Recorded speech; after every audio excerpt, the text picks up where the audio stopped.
nerds? What's your girth? This is Between Nerds Podcast. My name is Drew Philip Elias. I'm here with my friends and my co-host. First, Aldo Mendez over here on my far left. In the middle, we're back with our good friend, Mr. Christopher James. This is part 2, 2.5 kind of our Stardust Crusaders episode, Jojo's Bizarre Adventure. Yeah, we got fucking carried away last time, talking about how much we like Jojo's and the transitions that the fucking mangaka is making here. Yeah. It is fucking crazy. But yeah, it's been fucking, 2 weeks since we haven't recorded anything? It's been like 3 weeks since we did that recording, 2 weeks since an episode came out. Correct. And dude, it's fucking wild. It's fucking wild, but here we are. Here we are, and we're back in the cave, back in nerd headquarters. We talked so much. We talked so much about JoJo's for so long, and you only got to episode 16, 15. Well, technically, if anybody watched the previous episode or listened to it, and you see that we kind of just end it in the middle of nowhere, it's because it's my phone that we're recording on, and we ran out of memory while recording because we were recording in 60 frames per second. I'm trying to give you the Christmas of Between Nerds. The Christmas. Yeah. The Christmas. So, but like my phone ran out of memory. So like we were talking for like an hour discussing like the first half of Stardust Crusaders, and we lost like an hour of footage. So that's why it ends out of nowhere. I think we got up until talking like episode 19, 20, but in the recording it ends like right at the end of episode 15. It's crazy because we didn't even make it halfway. Yeah, didn't even Before make it realized, halfway. And it was a 2.5 hour episode. I don't know. It's a good episode, though. It's a great anime. I haven't watched. I haven't watched this. Hold on, the plugs. The plugs. Well, follow us in social media Between Nerds. You know, TikTok, Instagram, Twitter. Also, send us emails if you like the little animations that I put on the video. Let me know on fucking YouTube. Like us on YouTube. Subscribe to YouTube. We have 12 subscribers? Like, comment, and 17. subscribe. Oh, 17. We have 17 subscribers. And on don't YouTube. forget to hit the little bell and the icon. I have that thing so that way I always get notified. Exactly, the little bell for the notifications. So that way you always get updated for when these guys go live. And there are different reasons to do that. Because number one, what me and Aldo have always done, we always do a monthly giveaway, right? This is our first recording for the month of June. Mm-hmm. We had no entries for the month of January for our giveaway. So basically what we do is once a month we'll pick somebody that's both a subscriber on YouTube and leaves a comment on a YouTube video, or leaves a 5-star Apple Podcast written review and emails us telling us that 5-star review is them. And then however many entries we get through those means, we'll use a random number generator, decide on a winner, and then we'll get them some hand-picked nerd shit. Mm-hmm. Like you like Harry Potter, we'll get you Harry Potter. You like Star Wars, we'll get you Star Wars. You like JoJo's Bizarre Adventure, we'll get you like a cool figure, coffee mug. We've gotten people little vintage-looking candy canteens. Mm-hmm. And so if you want to enter our June giveaway, because we had none for the month of May, we had some commenters on YouTube that we had some active conversations going, but they're not subscribed. Correct. Oh, so man, that defeats the purpose. Yeah, it's so simple. It's just that little red. Little red button right there. It's so simple. So, and also like Aldo was saying, if you have any questions, comments, or concerns, or anything you want us to talk about in episode, or if we missed anything about an anime that you love that we're discussing, please hit us up on every social media handle is @BetweenNerds, or email us betweennerdspodcast@gmail.com. You're probably listening to this episode on Monday, June 13th or 14th, something like that. And the Saturday afterwards, this upcoming Saturday, on June 18th, TCG Battleground, the local card shop I go here in El Paso, Texas, will be hosting a Yu-Gi-Oh! Regional. Oh, nice. At 10 a.m. June 18th. So that's Saturday, right? On that Saturday at 10 a.m. So if you're a Yu-Gi-Oh player and you want to enter and support like the El Paso community, come through. It'll be fun. I can't wait to wipe the floor with every single one of you. This shit's gonna be tight. And I actually believe it, dude. Man, if it's next Saturday, I'm gonna try to get off work so I can go see. I'm gonna go support. I don't even know if they'll let you watch. Are you serious? I was gonna say honestly, it's at Mallwood High School. As weird as that is, because like they got the venue for cheap, dude, and it can fit like 500 people in the new fucking like. Have you seen the updated version of the new Mallwood High School now? Yeah, Jesus Christ. So the venue can fit like 500, 600 people. I think they're expecting somewhere around 200. And you mean to tell me they're not gonna let me? It's because they're weird about letting people watch. Because you can be giving a player an unfair advantage, or you can be intimidating somebody else. Bro, I would intimidate the fuck out of whoever you're playing. I'll be like, "Woo, my boy Drew!" Well, you can't. Yeah, You can't, though. You know what I mean? It's like golf. You have to be, silent claps. Exactly. Just silent observers. Anyways, I think we can get into the bodies of this episode. Finally, thank fucking God. After like 3 weeks. Where do we want to go? So we had finished off with the episode 15, that's Justice Part 2. Mm-hmm. It's this little old lady that was making zombies. She gets sucked up. She got that sun. Yeah, she got sucked. She got that from Jotaro Kujo, from himself. Star Platinum gave her that good sun. Yeah, so bro, good she passed out. Bro. She got that sun so good she passed out. My God. I like that actually. So they captured Dio's right hand woman, right? Who was advising him on what stand powers mean and how to manage these stand users to kill the Joestars. Can I make a point? One thing I like about what was her name? Diana? Yes. One thing I like about her is most people that we've seen. Enya. How do you say it? Enya? Enya. E-N-Y-A. E-N-Y-A. Enya. Okay, my bad. Enya. One thing I like about her is that she wasn't afraid of Dio. No. Like the way everybody else was. She was still a devoted follower. It felt like she was trying to manipulate him a little bit. Mm-hmm. To me, it felt like she was the one manipulated. You know what I mean? It felt like she was the one that was like, yo, I'm enticed so much by Dio that like I'm gonna be a devoted follower. Like I see what you mean by like how she wants to manipulate him, but to me, I felt like she was like, I don't know how to explain it in my head. I agree with you because like every follower of Dio basically is just like madly in love with the guy. Not only afraid of him, but like they respect just how he's like a perfect being. Like even in part 1, in Phantom Blood, like all it's about is the second Dio becomes a vampire, he's like reaffirmed like he's really the greatest individual ever to ever live, the greatest being. And now that he has like Joestar blood and like this broken stand, like he really thinks that he's a god. Which that was a big part in part 2, like battle tendencies, because all those villains were vampires as well. The last villain, Kars, called himself what, like God Kars, the perfect being, or whatever the fuck it was. And to be honest, he kind of was. If they hadn't shot that stuff up in space, he wasn't completely immune to magma or space. So that's on him. He's not the perfect being. To be honest, to be launched in space, who could survive first, right? I think he just like they like fossilize, they encompass him in the magma, harden it, and then like send it into space. Launch his ass, Anyway, what are we talking about? Jojo's. You had a point. You want to talk about? So we're at the lovers. We're on episode 16. I had a point about the lovers. You look like you were going to say something. No, I wasn't going to say something, but if you're allowed to say it. He will now. I will now. Yeah. But the fucking lovers, it's the one with that can control. Well, not control. So they get with the old lady to this town, and Joseph, like a fucking idiot in every fucking town, he wants to show how not racist he is. That is kind of And like he goes up to like a shawarma.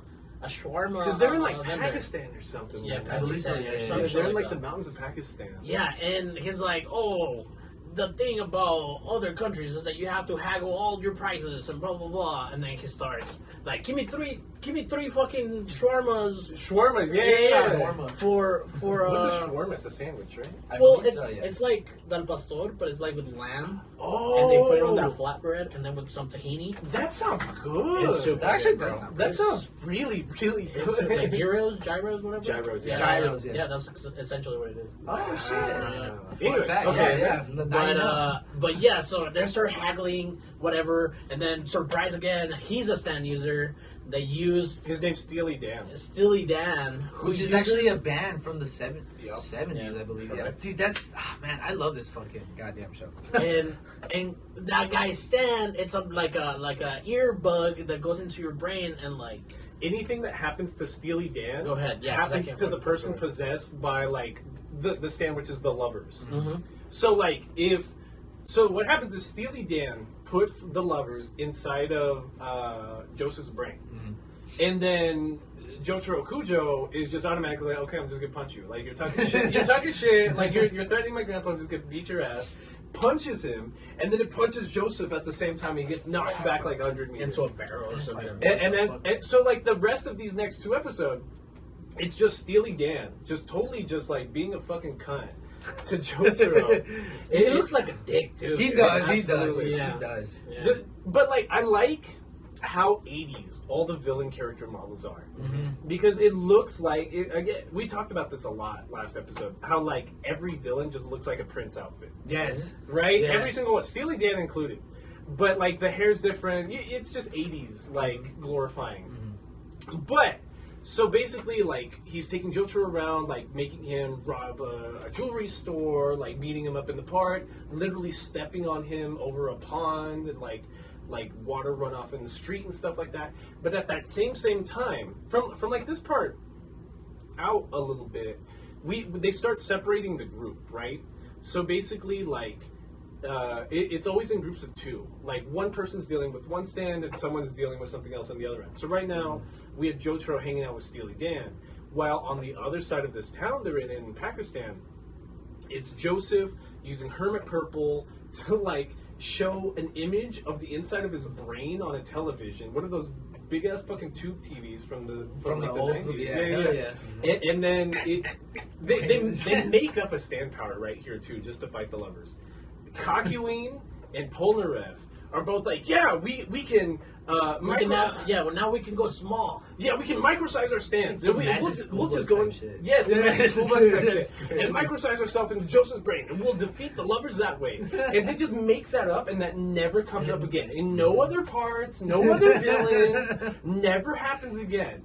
Like, and that's what's cool about JoJo's. It's because it's really Araki just being like, I want to write what I want to write. Yeah. I want to draw whatever the fuck I want to draw. If you don't like it, don't fucking read it. I think it was you that made the point last time. It's like, well, since Araki was the one that made it, I can't question that shit. Like, Yeah. if he's not questioning it, I'm not allowed to question it either. So it's like, fuck it. If it makes sense in his head, it makes sense in my Right, head. Whatever, exactly. I'm running with it. I'm here for the ride, bro. So, they do that, right? And they're inside of Joseph's brain, and it's scary as fuck because, like, the lovers doesn't look like anything lovey. It's like a little crab with like a weevil mouth, and like he's just inside of Joseph's brain, just like cutting stems and like parts of brain matter. And I'm just like, what the? That's fuck? just making him mush. And at that same time, the lovers took a part of Dio's flesh buds that we haven't seen in a while and took it into Joseph's brain, and that's what's helping the lovers like eat away at the inside of Joseph's brain.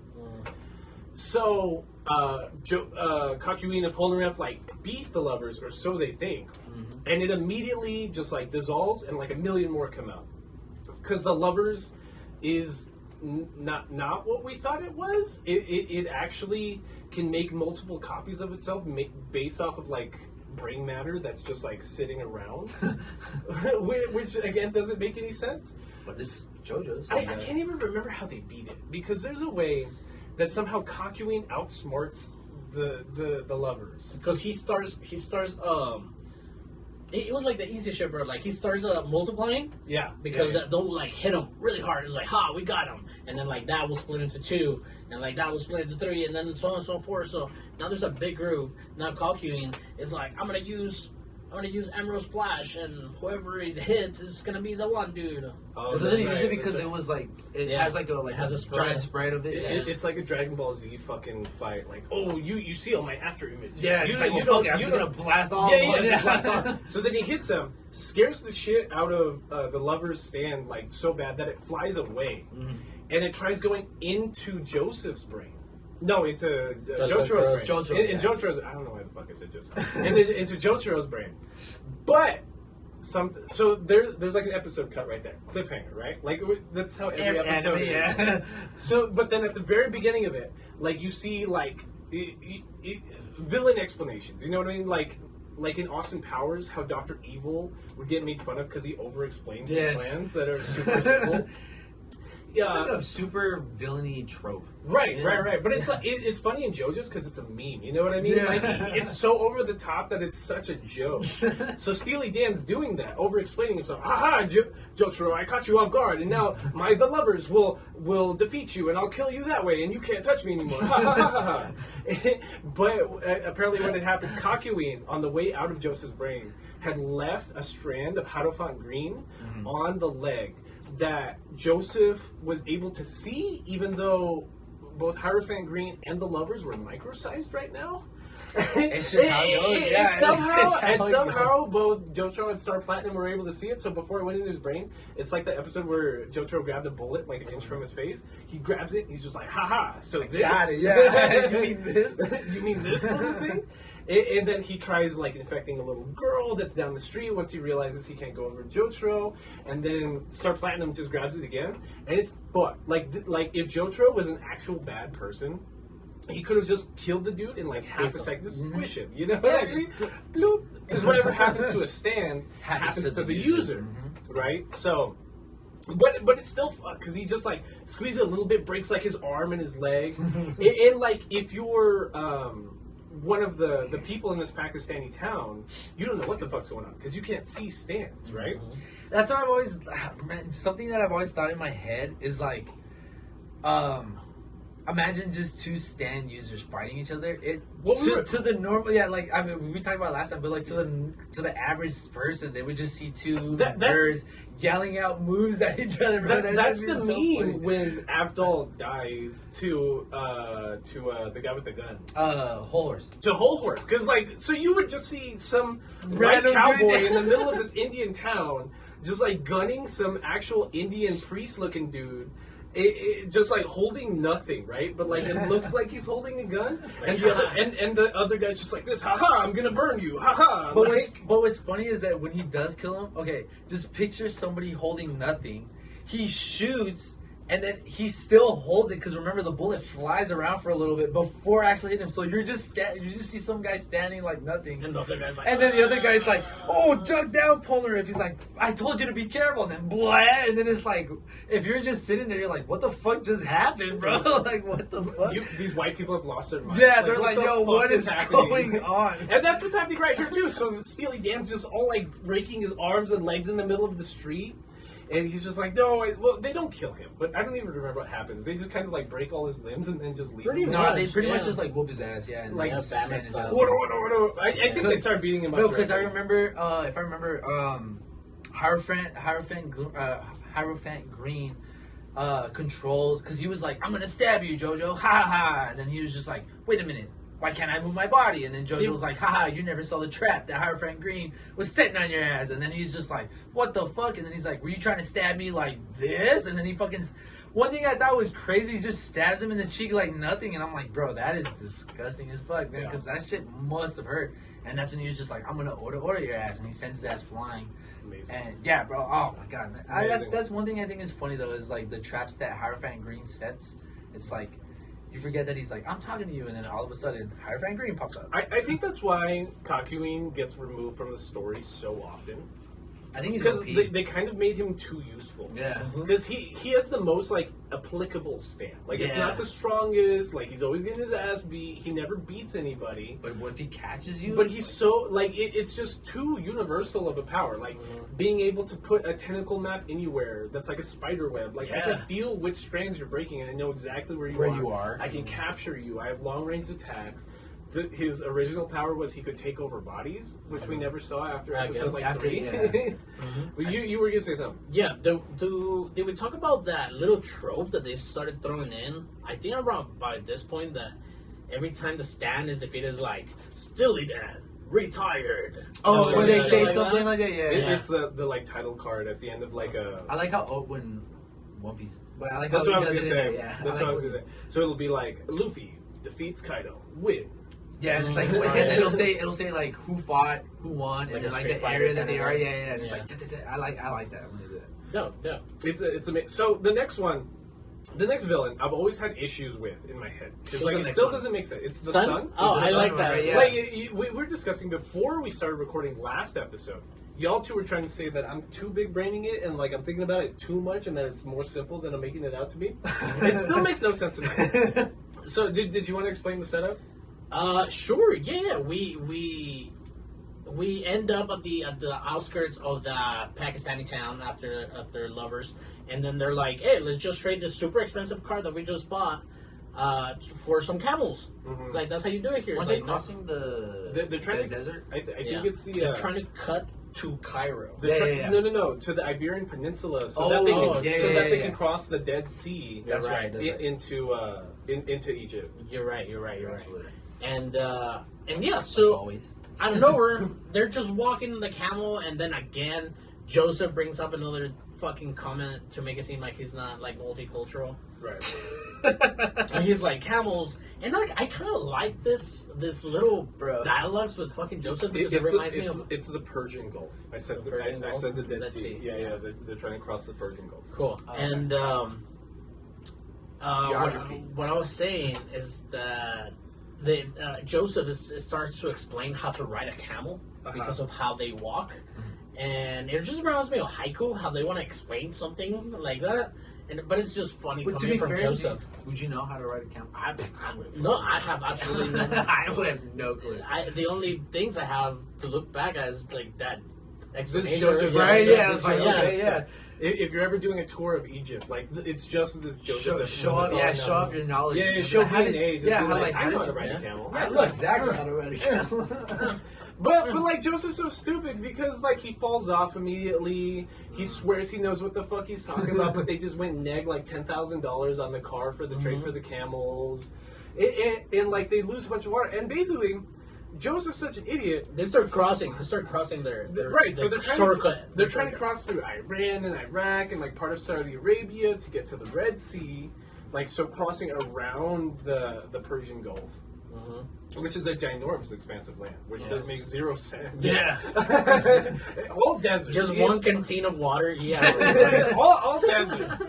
But so basically, they're crossing for like 12 hours or some shit, and like Joseph's finally. It's been hot all day. This is ridiculous. Look at his watch. It's like 9 p.m.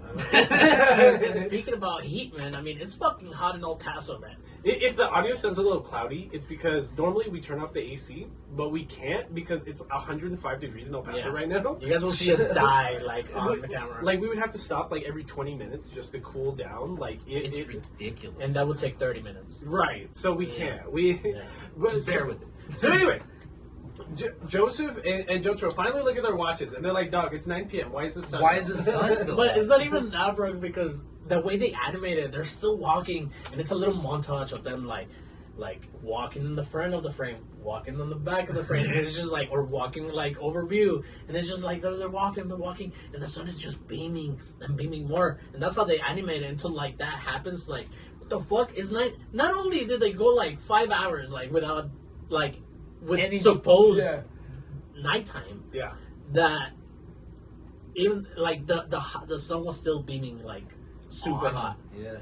And yeah, we get into like super high temperatures, and they're like, "What the fuck is going on?" The camels start to pass out because it's unbearable heat. Right. It was in Celsius, so I'm a little lost on how hot it Oh, was. how hot It was exactly? like was it? 150 at one point. Oh, shut the Yeah. Right. Shut the fuck Yeah. up.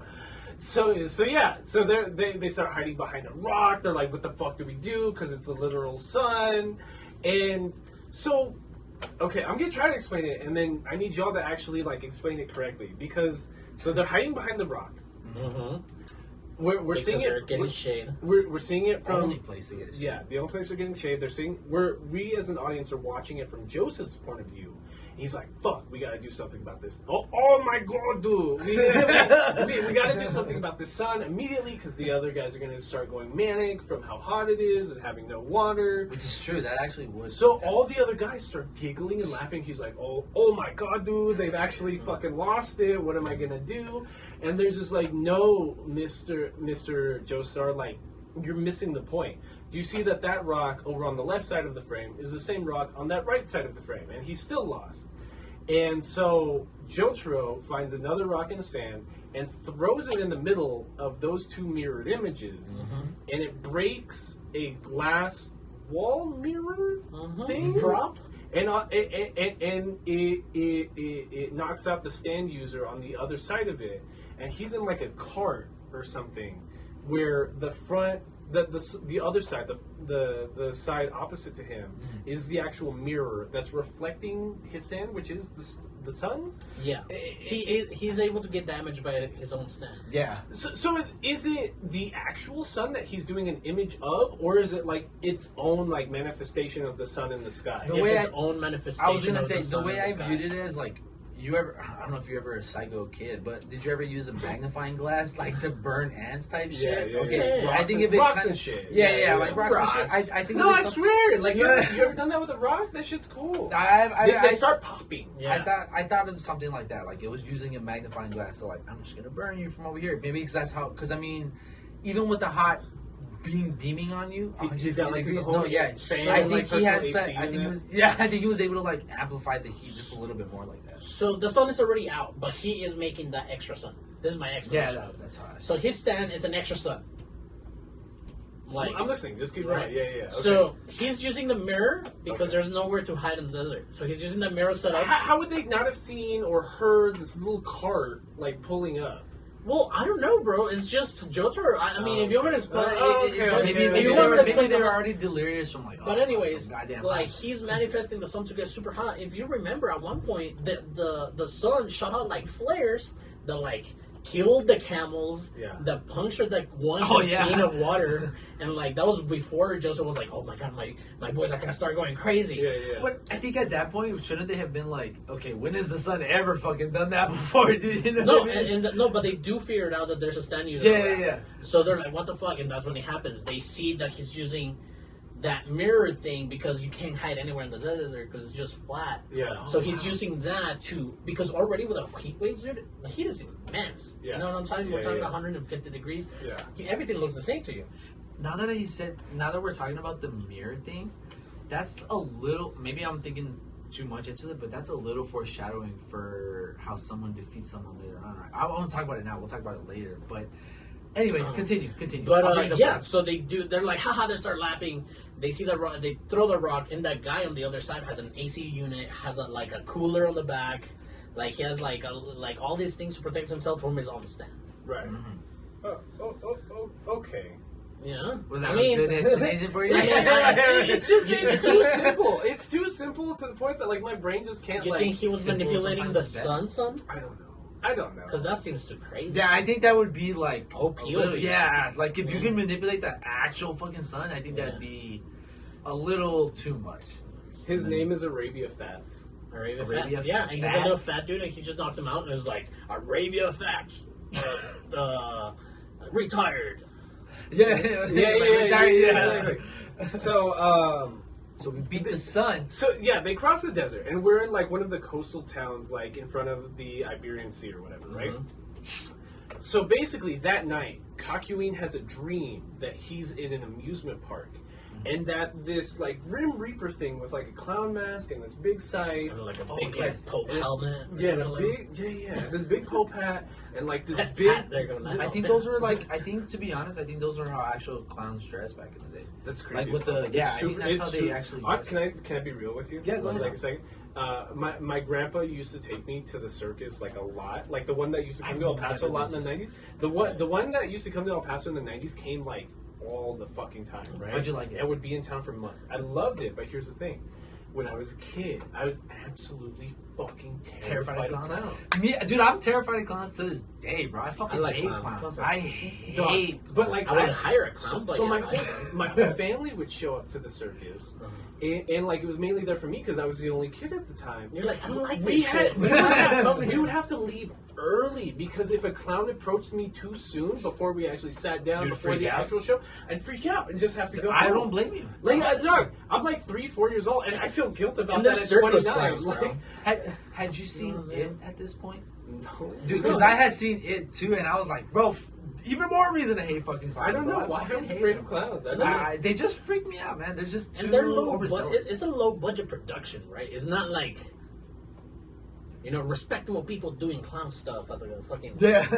at the circus. You know what I'm saying? It's always the freaky older man that couldn't get a Yeah, job. so it's just like, oh shit, you are painted like a clown, but you don't necessarily look like a clown. Right. Yeah. So anyway, it's scary, right? Like whatever the fuck isn't going on in Kakui's dream is fucking terrifying, right? Mhm. He can't manifest his stand. He's on a Ferris wheel. He's on a Ferris wheel in one of the little carts, Mhm. so he's like trapped. There's right? a dog there. Yeah, there's a dog there too, and it's rabid. And then he wakes up. Isn't that rabbit? Or whatever. No, he's that dog from the real world that Stan also brought into the dream. Oh yeah. Yeah. So they wake up and they're in this coastal town, and Joseph's bright idea is like, oh, we're gonna take a plane and we're gonna go across the Iberian Sea. No, you can't fly, old man. And we're gonna get to Saudi Arabia. Yeah, and I think there's even some logic. There's like a line from somebody that from either Polnareff or Jotaro that's like, are we really gonna jump on another plane? Because they've crashed like 2-3 planes already at this point, right? This might be the third one that they're gonna crash. So it's just like, is a plane the best idea? Joseph's fifth. Yeah. But then Joseph's idea is like, no one else is gonna be on the plane. I'm gonna fly. Like it's gonna be all right. It's just gonna be us four and this random baby that we just found in this town. Because he's crying and he needs some medicine. And he needs, Yeah. So they stole Which a they were baby in able this to- town. yeah, They which they crossed were- him yeah. into a different country. They didn't even steal him. There's a lady taking care of a child. He's like, can you take him to a doctor? They fucking fly away, and it's like, Yeah, they're just like, yeah, I we'll wonder take- who that baby was. You know what I'm saying? I'm like, Who's this bruh, baby we yeah. just took? Apparently it's not hers. Can we take him to the doctor? Yeah, we'll take him to another fucking These country. fucking idiots. Oh my god. And So- it's just great, yeah, because of the dream.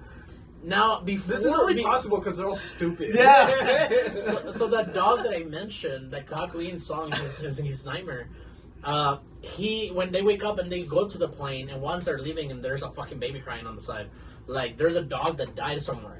Yeah. It's like, oh shit, that's the same dog from my dream. Oh my god! And he's like, Well, he gets in his he doesn't head. say that. No, he says no, he something doesn't like, say "I it. feel like I've seen this dog Yeah. somewhere." Because when he wakes up from the dream, you don't actually But know that you were in the and dream. it's all inner dialogue. Yeah. It's all inner dialogue. He's like, what the fuck's going on? And then on the plane, they fall asleep again with the baby there, and there's a whole fucking like changing diapers and shit, and the baby looks creepy as fuck. Too. Yeah. I hate the way they. Yeah. They make him mannish looking. It was was disturbing. wild. Yeah, It it was was very disturbing. disturbing. Yeah, I was like, what the fuck is this? So Kakuin and Polnareff fall asleep on the plane, Mm-hmm. and they're both sucked into the nightmare again, and they're both like trying to manifest their stands. They're freaking out inside the dream. You think this was like kind of based off of like a Freddy Krueger vibe type shit? Kind of. Absolutely, It's totally yeah, a Freddy right. Krueger thing. Like 'Cause you die in the the- dream, I- you die in real life kind of thing. Exactly. That's how I felt. That's 1,000% what it. But what doesn't make sense is, so we're describing the baby as a stand user, right? Like that's not a fucking like spoiler or anything. That's not above. That's not above fucking the creator of JoJo's. Right. Yeah. The baby's Freddy Krueger. Yeah. Right, yeah. Exactly. So, but how did the baby number one get stabbed by the arrow that gives people stand powers? How did it get recruited by Dio? How was it placed in that location? Like it's a high functioning baby. Like he basically in his head we hear his dialogue. He speaks like a full grown person. Like Yeah, he's it's like Morgan Freeman up in there. yeah, like, it's Dr. Doolittle or some shit. You know what I mean? Like he's really like laying plans and being like, oh, these stupid motherfuckers, stop waking up so that I can kill you in the dream. Because they hit like turbulence and that wakes up Polnareff and Kakuin from the dream and they're about to die. It's called Death 13, which is a fucking crazy ass name too. That is actually a pretty good. That's a crazy fucking name. Isn't the Death 13? I mean, maybe it's not the same thing, but isn't that one gang from Mexico? Aren't they like Sudrese or something like that? Isn't that what they're called? Minus one and three. But that's from So- Salvador. Oh, see, but you El Salvador and Mexico are Yeah, different places. Okay, Yeah. well, I wasn't talking about Mexico. I just So- meant it's so- it's a gang there. But So it all of seems like like South America and like Central America, they're not the same place. Okay. Did you know that? Okay, well, anyways. I just meant they had Just because 13 in their name. Just because they're brown and speak Spanish does not mean they're all the same Okay, person, can we okay? continue? So anyway, so it's the baby, right? It's the fucking baby. They land in like Oh, my bad. no, go for it. And the way they animate these nightmares, it's fucking amazing because the color palette changes. Yes. Polnareff at this point is like, I'm in the carnival, like a fucking idiot, just eating cotton candy and shit. And then Kogan finds him. Kogan finds him, is like, yo, dog, I've been here before. It's like, what are you doing in my dream? Right. No, stupid. Like, We're trapped in the dream. together, bro. It's like, no, that's not true. It's like, shut up. Chill Polnareff. out, Dream Kakyoin. Yeah, exactly, bro. And they're fucking dying, and at some point, like, Polnareff, like, he's, like, almost dead. And then Kakyoin gets pinned on one of the Ferris wheel's carts, and that's when he starts cutting his arm. Oh yeah, with something in the fucking dream. Yeah, he's leaving like a message to himself That's it. because he To keeps himself, yeah. forgetting every time he wakes up. Baby stand or something Baby like that. evil or Oh, something. yeah. So yeah, and that happens on the dream in the plane, right? Correct. So they land and they're in like a tropical part of like the Saudi Arabia, like bordering the Iberian Peninsula or hard to the believe. Iberian Sea or whatever, and they're camping out for the night. Kakyoin looks at his arm and is like, "Baby evil." Who wrote this? Who Right, wrote like, this what on me? the Which fuck? of you motherfuckers did this? And then they're like, "Dog, we didn't do that." And then they're just like, and then the Kakyoin's just like it's like this full like 5 seconds of him being like thinking about it, and he's like, "Oh my god, that baby's evil." And then another power we haven't really mentioned, but just like the dreams, just like real dreams, like they're easy to forget. So every time somebody wakes up, like they completely forget the dream that they had. Right. Yeah. Which I think honestly is I mean, it kind makes of sense. yeah, Yeah, yeah, it that does. makes it believable because Like, most times if you have like a crazy dream and you wake up, you're like, oh, what the I fuck? have to did get I up dream and about? write it down. Yeah. Like Yeah. if you don't immediately write it down or like make note of it, you Yeah. completely forget what you dreamt about. Crazy. But like everyone thinks Kakyoin's lost it, right? Because he's just screaming and yelling and acting It's like, fucking. bro, that baby's looking at me Kill that weird, bro. baby! Kill that baby! It makes me. Did you ever see that one like video of that one guy? He's like, "Hey man, is that your boy right there?" And it's like, "Bro, that's my son, bro. Just relax." And it's like, "Why is he looking at me kind of funny, Yeah. dog? It's Like, like what that. the fuck?" Yeah. And like everybody It's like kind of like- manhandles Kakyoin and it's just like, dog, step away from Like, the hey, kid, it's you just a fucking baby. weirdo. Yeah, it's like relax. It like so everyone thinks he's lost it. There's even a line for Polnareff, even though he was just in the dream with Kakyoin. That's something like, wow, I guess all the stress really got to Kakyoin. Where's he gonna drop him off? He can't be with us. It's anymore. because Yeah, it's like we gotta drop him. at some point, like, because like Kakyoin still has like another 2 dreams before like anybody does anything Yeah. anything about the baby, because he gets to some point that he gets the baby and he's like, it's this fucking baby, and then everybody sees him. It's like, Kakyoin, what the fuck are you doing? You've lost it. And there's like a whole half episode of everybody being like, Watch him, yeah. Kakyoin, he went crazy. He went crazy, and I'm like, oh damn! And then like the fucking baby's still there. But I mean, to be honest, how do you explain to everybody in your group like we need to kill that fucking baby, bro? Like, Yeah, he's absolutely. evil. That would be a hard sell. bro. That'd be a hard fucking sell. Because I would have been like, dog, that's a baby, bro. What are you talking But about? again, if I was in the Jojo world, I'll be like, let's fucking Let's do it. You murder think so? that bitch. But see, I talked about this last episode. Like, the only way every episode makes sense is just like it's like they forget that they've Yeah. been constantly under attack by enemy stand users every day since they left Japan. Yeah. And they just forget. You know what I mean? It's just like instead of like being like, oh, maybe Kakyoin's being influenced by an enemy stand, maybe like there it really is something up with the baby. They just the idea that there's an enemy stand just never crosses their mind. Well, to be fair, like to think like, oh my god, there's a stand in a baby. Like, what the? And I That's guess a weird concept. And I guess to your point of how the hell did he get punctured by the arrow? Like maybe they're thinking the same thing. It's like this guy can't be a fucking Like, yeah, it's like a baby stand. A user? What the baby? fuck? Yeah, A like a baby? baby. Yeah. What the Baby? fuck? So anyway, well, yes, baby. so what ends up happening is He gets knocked out. he Kakyoin. by I think it was Polnareff that knocked Yeah, him I think out. it was so, Soldier, yeah. yeah. So he's freaking out, bugging, unleashes Hadofan Green. And that's when Polnareff's like, I gotta put you down, dog. Sorry. Yeah, Like, sorry, yeah, like, sorry, you we'll gotta top go. your way. Like, It's like, you gotta go. knocks him out. And then, so the baby's just like, ha! So now I can catch him inside of Death 13 again. So then, like, he's there. He's gonna attack him. He's gonna freak out. Joseph falls asleep with his stand awake at the same time, which means that now Death 13 has control. Oh, no. Kakyoin fell asleep with Hadofan Green active. But Jotaro was able to unleash, summon, whatever, Star Platinum inside of the dream, but because he summoned it inside of the dream, Death 13 was able to take control of it and turn it into like clown Star Platinum, and that's where you get that meme of him like hitting himself in the face with a pen, because it's like a cartoon, right? Because it's a baby. But I feel like it's like I feel like it's like the Acme. Yes, it's like Looney Tunes. Yeah, exactly. Kind of shit. You know what I mean? Some Tom and Jerry shit. Yeah, exactly. Yeah. So the Death 13's about to finally kill Cockeween. He's like, no one believes you. I made you look crazy in front of everybody. Your friends betrayed you. And at that same time, from the back, we see How to Find Green's little tail going into Death 13's ear. And this is the only other time we see How to Find Green like take control of a body again. Oh, you're right. Yeah. We see it twice.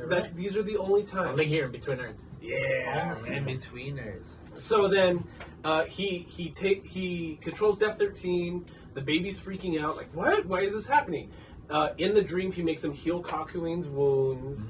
And then he kind of just beats him up. He orders him, like, Emerald splashes him, whatever the fuck. Baby is now afraid of him, right? And so they all wake up. It's the middle of the morning. Cockeween's like, "Oh, sorry guys, I was freaking out yesterday. I don't know what that was about." But then you look at the baby. The baby's looking like he's in like a fucking fear shock. Or whatever. Isn't he like sweating at this point? Sweating, like his face is ugly. He's freaking out. He's terrified because Cockeween fell asleep with his stand. When he wakes up, because the stand was active, he doesn't forget the dream. I don't know. I don't know. But anime logic. Yeah, whatever. But probably the funniest part is now that the baby's afraid of Cockeween, because the baby's freaking out. Jotaro, Polnareff, and Joseph have forgotten, and they're like trying to take care of the baby, and they're like, "Why is the baby freaking out? Why is he freaking out?" He's probably hungry. He's probably hungry. So like. Because the baby was just shitting so much and just like always making Cockeween like clean his diapers, Cockeween mixed a little bit of the baby's own shit into the bottle that Joseph was feeding him. He puts it in the food. He mixes it in his turd, his own baby turd. Right. Puts it on the fucking food and like it was mush, right? Like a little mush, banana mush or rice mush or something like that. So then the baby's just like, no, I don't want to eat it. I'm not hungry, but he is hungry. And Joseph just like forces it into his mouth, so like the baby's having to eat his own shit. For like torturing Cockeween for like 2 days straight in his dream. Keep in mind, this baby is a little piece of shit. It's trying to kill these guys. If you fuck up my sleep for like 10 days, I'll make it.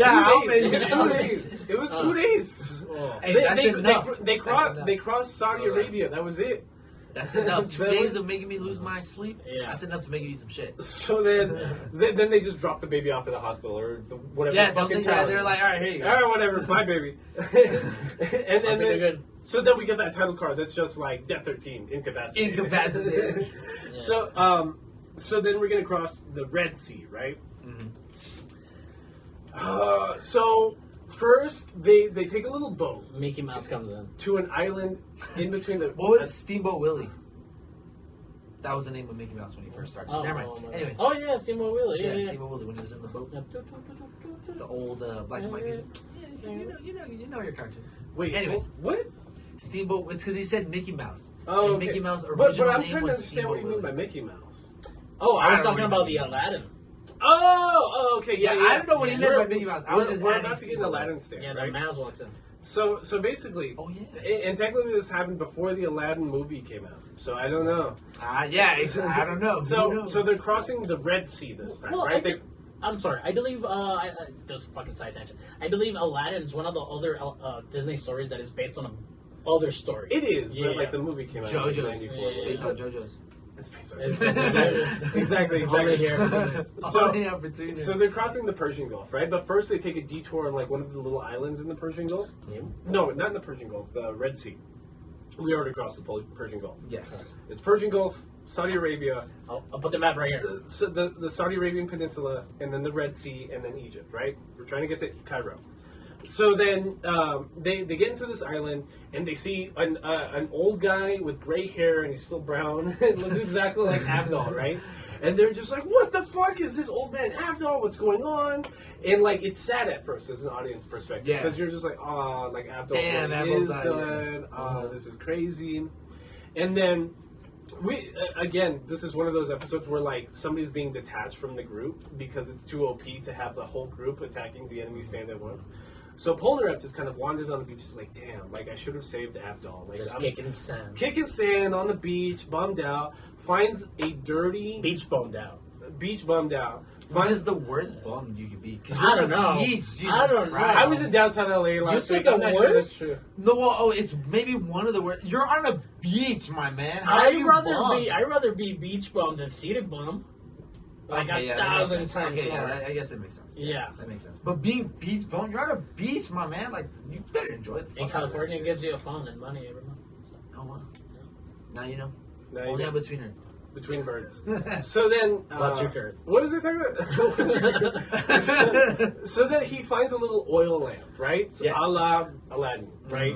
And then he's just like, this oil lamp's hella dirty. I'm just gonna spit shine it real quick. Which And is then- weird. Honestly, how come every lamp in these type of scenarios is always fucking dirty and their first thing is like, let me just fucking wipe this shit clean. I Like, don't know. my first instinct would be like, I'm gonna open up this lamp and see what the fuck's inside. That's so of course me. a genie pops out. Yes, Right, of course. and of course, but like he's weird looking. He's like mechanical and like it doesn't look like a genie. Like looks kind of like cyberpunky. Well, You know what I mean? See, your idea of a genie is westernized. What if a genie was actually mechanical? He had tubes coming out. I of mean, him, who CJ. knows? Who knows? That's like there were. He That looks was like the a stupidest car. shit I He ever looks like a car. I mean, He literally who has like knows? red and blue tubes coming out of his neck, CJ. What are Who you would? talking about? Who would know? the fuck? So his name's Judgment. He's a stand, right? But like, of course, Polnareff's too fucking stupid. And there's too. no stand user, is there? Oh yeah, there is a There stand is, user. yeah. Yeah, I He's remember. he's Yeah, in the yeah, dirt. yeah. Yeah, I remember. But of course, Polnareff's too stupid to be like, this genie's a stand, obviously, right? He's so fucking stupid that he's just like, oh, I'll take 3 wishes. That sounds great. Like, and of course, he's just like, I wish my dead sister was back. But it turns weird for a moment. It turns like so Because like he's like really pondering because he makes the stand fuck off. Right. And then he's walking through the things like, oh, man, Polnareff died, and I just saw his dad, and how could I look at him in the face? I should wish for Avdol to be alive, And, like- but I miss my sister so much. Yeah, I'm gonna wish for my sister back, and he does. But like, I'm glad you brought that up. There's a ginormous tonal change for like an episode and a half, and I talk about this in our like last It turns episode. berserky. It does. Yeah, exactly. Because like part 1 was very much kind of like tied to horror, right? Because it's about vampires and shit, and like there's certain sequences in Stardust Crusaders where it goes back to being horror, and this is one of those. I think it's just That like because like JoJo's like switches color palettes a lot, right? Yeah. It normally gets brighter, like what we were discussing a couple episodes ago. It goes deep. It goes darker, like a bunch of darker blues and purples. It's darker it's- tones, It's yeah. nighttime at the beach. Like It's it's like yeah. sundown at the beach. Right. So like the colors, you start seeing them like darken and darken and darken and darken. It's crazy. And it's scary. Like it's really. It feels like there's a part in part 1 where these 2 twin vampires come out. One of them has like a chain, and they were like dead English soldiers from like some okay. long ago true, Queen. true. It reminds Like me the of that. first enemies. Yes, Yeah. yes. It reminds me of that kind of, and and it's so cool to see because like it's like that devil over your shoulder being like, take the deal, bro, take the deal, bro. Yeah.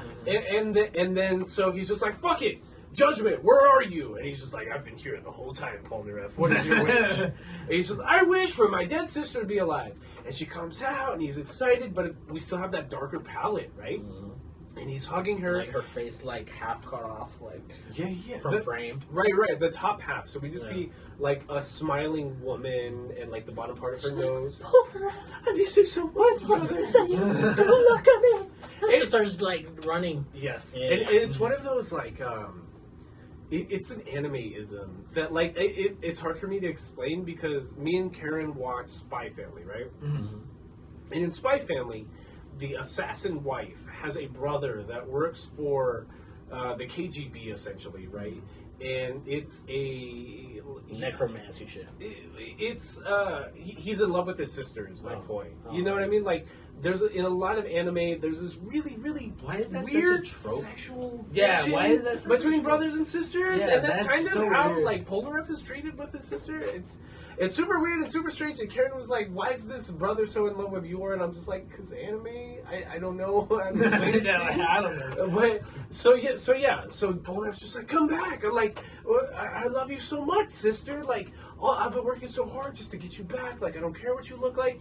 And then he hugs her and holds her and zombie and just like bites his neck, right? Mm-hmm. And it's cool. It's and it's great. good. Yeah, that's actually one of those like, And it's holy good. shit. Yeah, because he's getting her from like here, and it's just wild to look at because and also the dialogue. She's like, "Don't follow me, I'm so hungry." I'm so hungry. Yeah, and then he just fucking bites his the face. Like, his out of nowhere, face, you're like, his "Oh, neck, what the his fuck?" arm, and he's fucking dying. He's like, "What the fuck is going on?" And then somebody else comes back to life. There's another zombie. They bring back Abdul, or they think it's Abdul because he was thinking both at the same time. He's like, Abdul comes back, and he just starts beating the shit out of the zombie sister, and they're just like, "Oh my god, evil Abdul's here! What am I gonna do?" I'm But about to die. Yeah. I'm gonna die. I'm bleeding out my neck. Evil Abdul's about to murder me because he just murdered my zombie sister. But it turns out that this is actual Abdul. It's Actual real Abdul, and like so. He realizes it's real Abdul because what's this stand called? Red Magician? Or Yeah, Magician's Red. Magician's Red. Thank you. Same thing. So it's Magician's Red, right? And he's like, Magician's Red though, and just like burns the shit out of the dirt zombie. Because Judgment's just making like the wish out of dirt and just making it appear as a vision, and that's what makes him think like, oh, you can't fake the stand, right? So like because Magician's Red came out, like that's the actual Abdul. And he hugs him. He's just like, oh my god, that was terrifying. Why would somebody use my vision of my dead sister against me? This is so fucking evil. So is he a stand user? Right, he's like, obviously, obviously, brother. Yeah, he's like, kind of think about it, bro. Oh, duh. Yeah. So they try like Magician's Red fire blasting the fucking like Judgment stand. It flies away. It's unaffected, Yeah. right? So it's one of those where like the stand is essentially immune, immune to everything. You have to get to the user. You gotta get actually- to- Yeah. So they're just walking around and they're just like, oh, where's the user? Where's the? And they just see like this straw like pointing out of the ground, and they're just like, and Kakuin, no, it's Abdul points at it, and he's just like, hey, Polnareff, look. And it's just this little straw pulling out of the ground, and you hear it breathing. Yeah, Breathing, yeah. Yeah, they put a leaf over it, and Yeah, it like nice. suffocates him a little bit. Yeah. So what they end up doing is they pee inside of the straw, and to make the stand user pop out of the ground. So they're both like hee hee hee, and you just hear the zippers close out. So they just both pull their dicks out and start peeing into the straw. I love the tropey fucking like just glitter. Like, yeah. Glistening fucking. Yeah, it's just glistening. It's not. It doesn't even show you like a flow of liquid. It's just like It just lets you know that there's a Yeah. tinkle coming Yeah. down. It's so freaking good. So he pops out, and then they just beat the shit out of him, right? Like they just poke him full of holes with fucking Polnareff stand and just burn him and scorch him with Magician's Red. You know what that remind me of? The one fight in Ninja Scroll with the beehive back guy. Oh That's yeah. just crazy. Man, that shit activated my what's Trypophobia. that? Trypophobia, yeah. Oh, Jesus Christ. Amazing. So Abdul's alive, right? Because this was the real Abdul, like we saw Magician's Red and all that.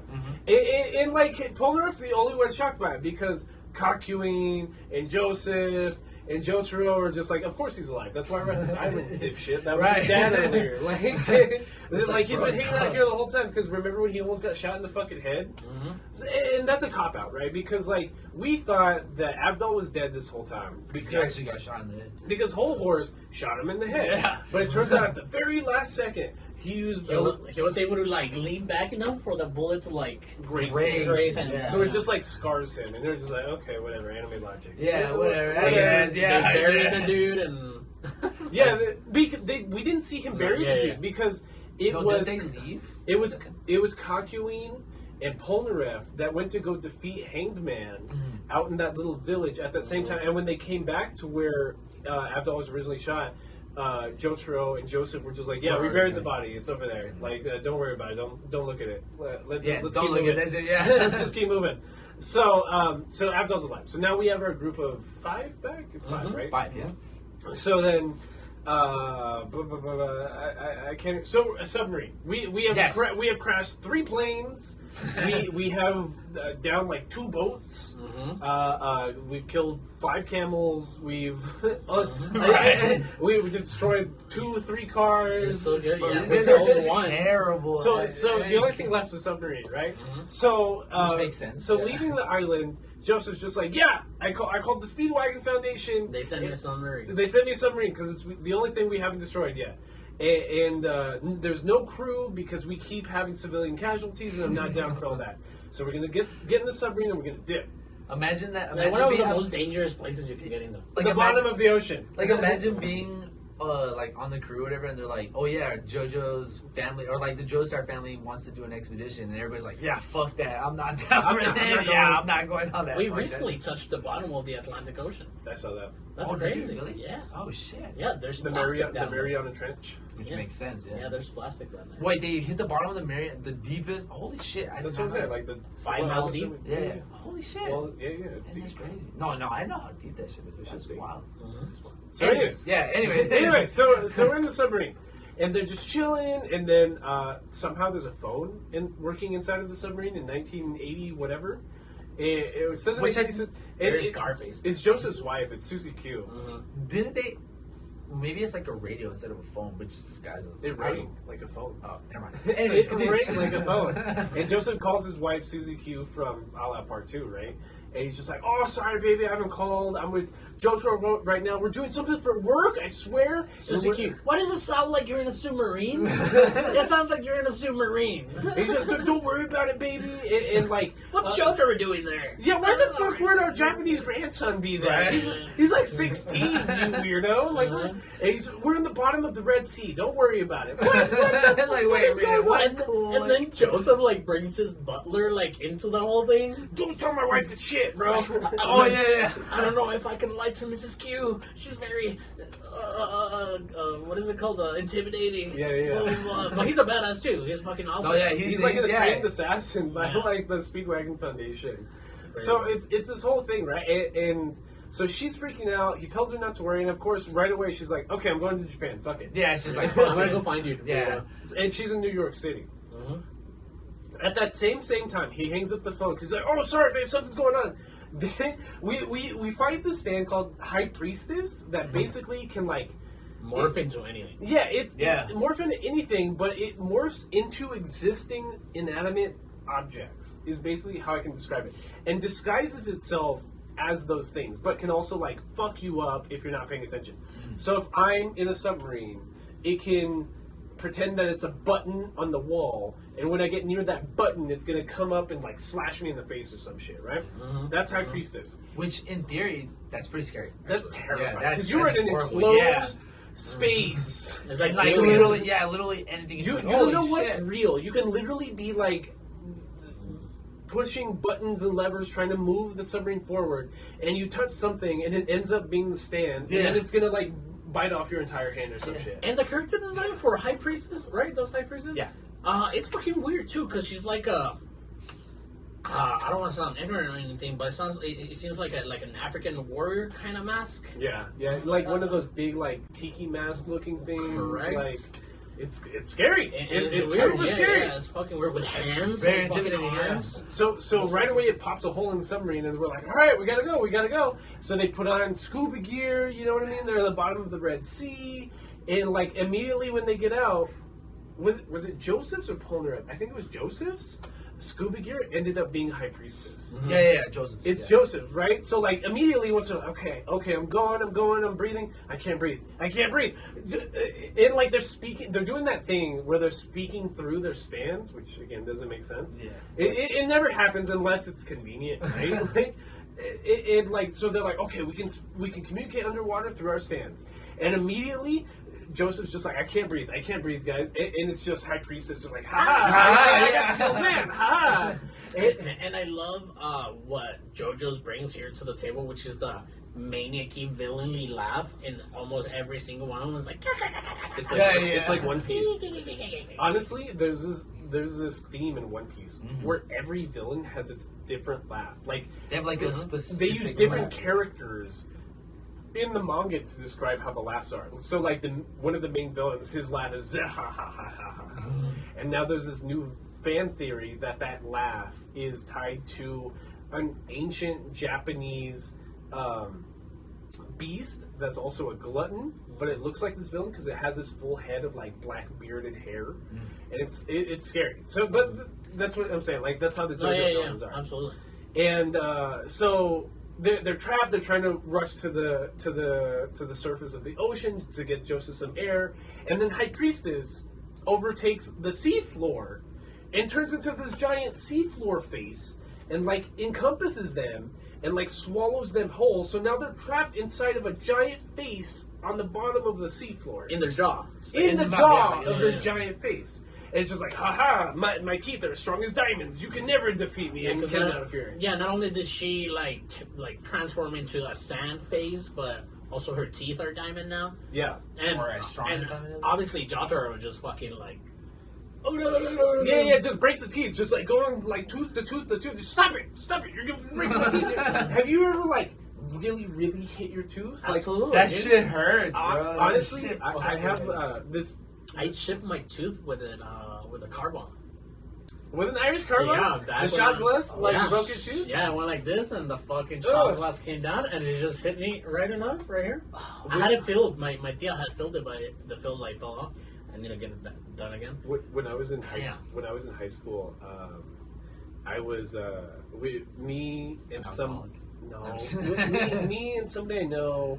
We're gonna go hang out some girls in the Upper Valley, West Side part of El Paso, right? Mm-hmm. And as soon as we showed up, some ex of an ex, I don't even fucking know, grabbed the dude I was with, pulled his shirt over his head, and just started punching him in the jaw so bad, to the point that like when we got in his car to like try to dip because they just whole ass assaulted him, like half of like his teeth were missing on both of his front teeth, and like part of his like his canines or whatever, and like all his teeth were like broken in half, bro. Holy shit! And we had to spend the night over there, like talking to cops and like everything, just like.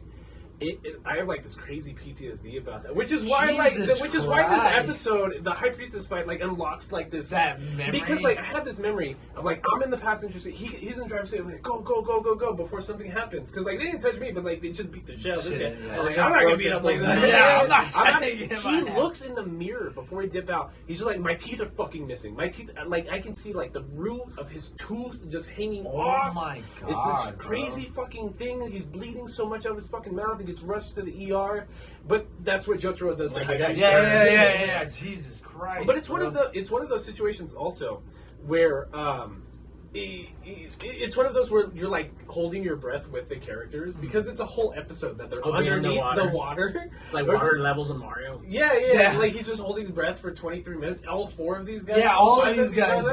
Yeah. But whatever. They break the teeth, go to the surface, and then they find this passed out like stand user, like in the ocean. Well, on the beach, and they're just like, oh, guess it was a stand user. They're missing all their teeth. Whatever. It must be. Moves on. And now they're in Egypt. This is the end of the first season, the first part of Stardust Crusaders. This is like the High finally Priestess where they need to be. Right, the High Priestess fight tail ends the stand users that are tied to the tarot cards. Mm-hmm. So then we get into part 2, which is amazing because from the submarine onward, it's just like bam. I love it. Like no explanation, none of this like. Oh, it's crazy because what I think I like about it is like, I think the show at this point is like, all right, you guys know about stands, you guys know what this show is about, so now you're just. I don't have to handle. Like, I don't have to baby you no more. You're in for the ride now. So here we go, and that's what I love about after this submarine fight, after he blasts the teeth out of that fucking High Priestess and shit. This is when like JoJo's becomes okay. This is now JoJo's, and it's like holy shit. And it's gonna sound like I'm bitching, that might be right, but I'm not bitching that hard about that we got pretty much the same thing twice, but like different enough to hit. It's very Monster of the Weeky. Yeah, it's because we've been for 25 episodes. We've been fucking, Monster of the Week. Fucking maybe sometimes 2 evil people per episode. Right. But here, like you guys said, like they don't go through dumbass shit because they're already in like that one place that they need to be. Right, so they're in Egypt. We are on the opposite side of the Red Sea, like at the Egyptian desert, and we're just like, ha, we made it, everybody. So immediately, Meet Iggy. right, a helicopter from the Speedwagon Foundation lands. Did we talk about Cokian getting cut? It's about to happen. Oh, Yeah, right, it's- right, yeah, right, It's right, about right. it's about to happen. So we get a 6th member of the crew. The Speedwagon Foundation flies down on a helicopter, and it's just like, ha, our help is on the way. It's here. And then like Polnareff is looking inside of the plane, being like, where is this guy? Where's this new stand user? It's a dog. It's like a little terrier. It's like this little terrier thing, right? With big ears, like the short snout, the terrier. Terrier, Like, yeah. the little British terrier thing. Terriers. Yeah, so basically, this was a stray dog that Avdol found in New York City that had developed a stand somehow and was like terrorizing the local like animal Creatures. no, well, he basically Like made strays, a wasn't kingdom it? out of dogs. Of the strays, right? Yeah, he made a kingdom out of stray dogs in New York City, but it was who are the people like capture stray dogs? Animal control. Animal Yes, control. So basically, the animal control hit up the Speedwagon Foundation. They hit up Abdul, being like, "Hey, it sounds like the stand user is taking over these dogs," and it ended up being Iggy. True. Right? Yeah. So basically, he's been a part of the Speedwagon Foundation ever since. So he knows who Abdul is. He knows who Old Man Joseph He's being is. briefed. He's been briefed. Yeah. And, and basically, when Joseph introduces him, he's just like, he's a dog and he has 3 quirks. He chews hair, he chews bubblegum, and he farts on you when he's chewing your hair. So he's funny. He's cute because It's so he hilarious. tortures Polnareff for the next like 24 episodes. Dude, it's so fun. They're little like back and. It's they're- Tom and Jerry kind Dude, of shit. it's like, so- It's like a fucking Tom and funny. Jerry a la Scooby Doo. yeah. It's like the reverse Shaggy and Scooby Doo fucking relationship. I think it's like another. if Scooby and Shaggy hate each other. I think it's like correct. another Kakumi baby situation. Coach is like, bro, fuck this dog. It's like, bro, it's a dog. Relax. It's And chill yeah, out, It's like, yeah, chill out, it's bro. just It's a just a terrier. dog. Like, dude, it's like, bro, I hate this fucking dog. He's man. powerful. Yeah, it's like, bro, you guys don't Chill out. understand. This dog is treating me like shit. Wasn't one dog that's like from old cartoons? Yeah, Oh, yeah. that, yeah, I know. It's the great dog with the shaggy hair. He's Yeah, like, yeah, I know what you're talking about. So basically, Iggy's stand is called the Fool, and his is broken. Yeah.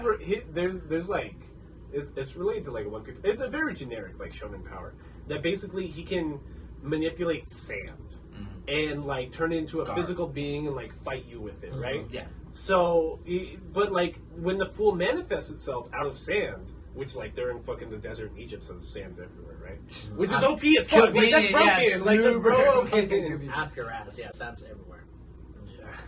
So, but it looks super, like, cyberpunky again. Like, it's a car Yeah. shaped like a dog With, like, that a has, like, parakeet Indian, with the that has, like, Indian Indian head feathers, like, feathers, yeah. Native American feathers, like, pointed out of it.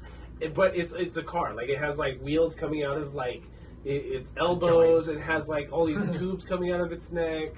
And it's scary as fuck. So right here, we meet the first group of enemy stand users that are related to the Egyptian gods. Mm-hmm. So we meet one named Endul. So a ways off, some soldiers, some Speedwagon Foundation soldiers they find them dead, corpses, but like they're dehydrated. You know what I mean? Like they're missing all their moisture in them. They look like dehydrated husks, like mummies or some shit. Yeah, like mummies. And they're just like, oh my god. So finally, they're like, oh my god, it's an enemy stand user. Everyone be on the lookout. It's funny As that opposed to like every yeah, I was episode, gonna they're say, like, how could this have happened? yeah, what happened? And now they're like, okay, this has to be the same. Stand Yeah, user. this has Duh. to be the one. Okay.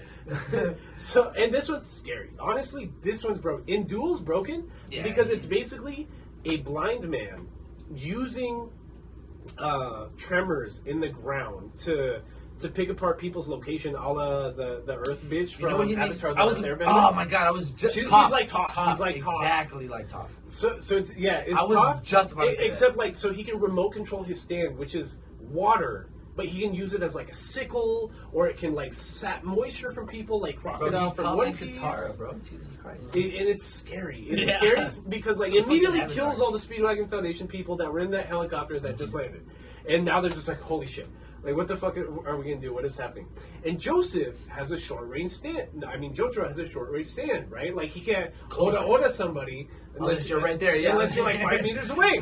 So he's just like, what the fuck am I gonna do? Iggy can kind of float with his stand, I sort mean, of. sand flies in the air. It makes sense. No, it because doesn't. it's No, it doesn't. sand, man. No, Like it's sand. no, You ever no. seen a dust storm? That shit's floating in the air. I don't know. Anyways. No.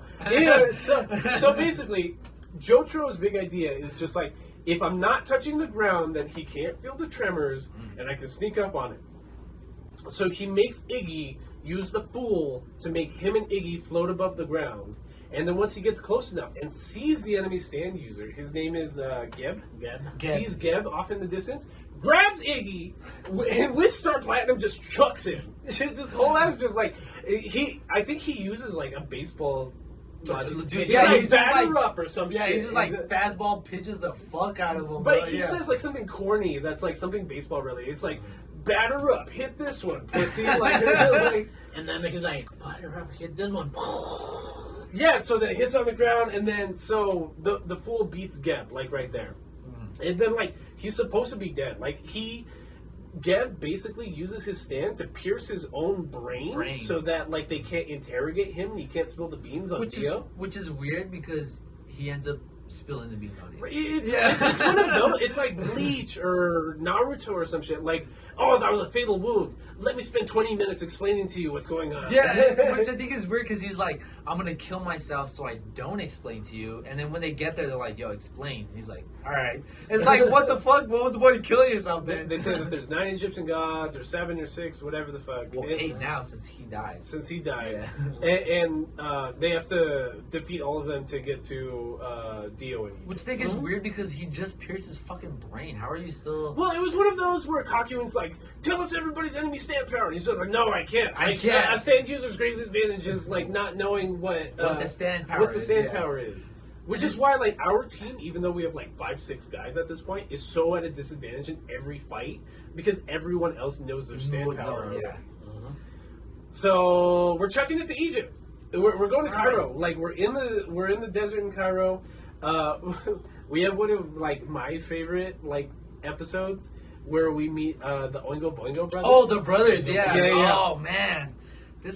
You're the one that said they're the band, right? Yeah, Oingo Boingo is probably one of the only ones that they didn't get like any like copyrighted issues with. They just because left they it as just Oingo left it Boingo. as Oingo Boingo. Oingo Boingo makes the song Weird Science. Yeah. Which you told- which is a you movie told which me you guys was a have never movie. seen. Yeah, Yeah. I've never seen it. You guys need to watch that movie. Yeah, that song's pretty cool. Weird Science. Weird Science. Yeah. Anyways, yeah. This one's cool. So they're in this town I in fucking Egypt, right? hated their character designs. You do? Absolutely Did you really? hated them. I Yeah. like when they use the alternative anime style when, Like the- when it's in the book. big With the head- book drawings, I like those. Those In are the book, cool. they're probably the better, yeah. But like the big old heads, I don't know. I just hated their character It's just the designs. goofy wonkiness of it. Ah, so wonky, and then the kid's Yeah. so annoying. No, yeah, I the don't kid know. is annoying. I will say that. But no, I'm with Drew on this. Like, I think just like the way like the designs were drawn and portrayed was like. I did not. it's good. I was not a favorite of that one. No. So that's Boingo. You hate Boingo. Boingo's the kid. Boingo, yeah. Boingo's the kid. Anyway, so like they're in this town and it's full of like tea places or something like that, right? And they're like, which tea shop do we go into? And basically, Oingo and Boingo are these two brothers that are employed by Dio. Boingo, his stand power is he has a manga book, right? Like a full-size, almost textbook-looking thing that basically can tell the future through manga panels, kind of. So the first example of that is like, I don't even remember. It's like, oh, if you punch that guy, then he'll drop $100 million, and then or like $1,000, and then we can keep going. It was if you kick that lady in the head because he's such a Casanova Oh, for some reason. It was And, it it's was like, the if- royalty princess girl. If you kick that lady in the neck, it's like she will give you like a jewel that is worth like $5 million. But wasn't it whatever. Whole Horse? Whole Horse was the one that came across him, and he was just like, "Yo, you need to kick that lady." That's later on. Like Oh, when okay. Boingo's reintroduced in Whole Horse. Oh, system, okay, that's his. Yeah. Right that's his. now, Oh, it's that's something. his. They beat up a random guy in the street. I do. Okay, yeah. I They're- remember. They're walking down that street in Yeah, you're Egypt, right. and they beat this guy up, take his wallet, and so basically the animation style in the manga looks kind of crazy. Like I can't even describe the animation style. It's like fuck, like it's super cartoony and dramatic faces, but it's It ugly. makes- It looks like you know what it makes me think of. You ever see the mask on what's that one game? Crash Bandicoot. It makes me think of him. The little fucking face. yeah. And you're right, because even the outro changes into like this super. It's a new song. It's like Oingo. Yeah. Oingo. And the animation is like the yellow submarine animation for the Beatles. Yes. It's just like Yes. weirdly big ol' eyes, big noses, like Trippy. crazy. It's Like trippy. you're like on It an makes acid you- trip or something. Yes, it makes you want to trip out. So basically, he can read this manga that he always carries with him. That's his stand. That can like tell the future, but it's very vague. You know what I mean? It's cartoony. So it's like Oingo will walk into the tea cafe. It's almost like And a he'll- puzzle too. Yeah, so you Yeah. have to like interpret like what it means.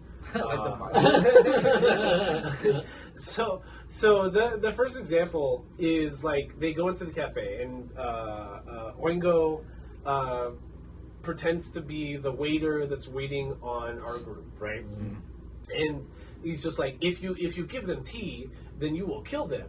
And it's just like, okay, I just gotta get them to order tea.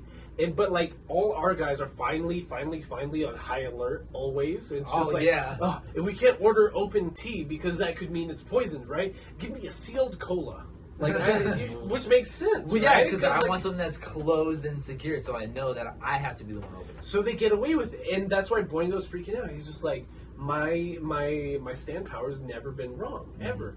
And Oingo's powers, he can change his face to anything and anybody, right? Yeah. Which is broken because he's like the ultimate fucking espionage like person. He's the ultimate spy. He It can makes me pretend to be think anything. of what's his name, Mr. Chu. Yes, Makes me think of iBad News. Yes. Yeah. So they keep going, and basically the next reading in the manga is like, Jotaro will die by a bomb explosion outside of a car. Oh yeah. with Joseph and Kakuin. Yeah.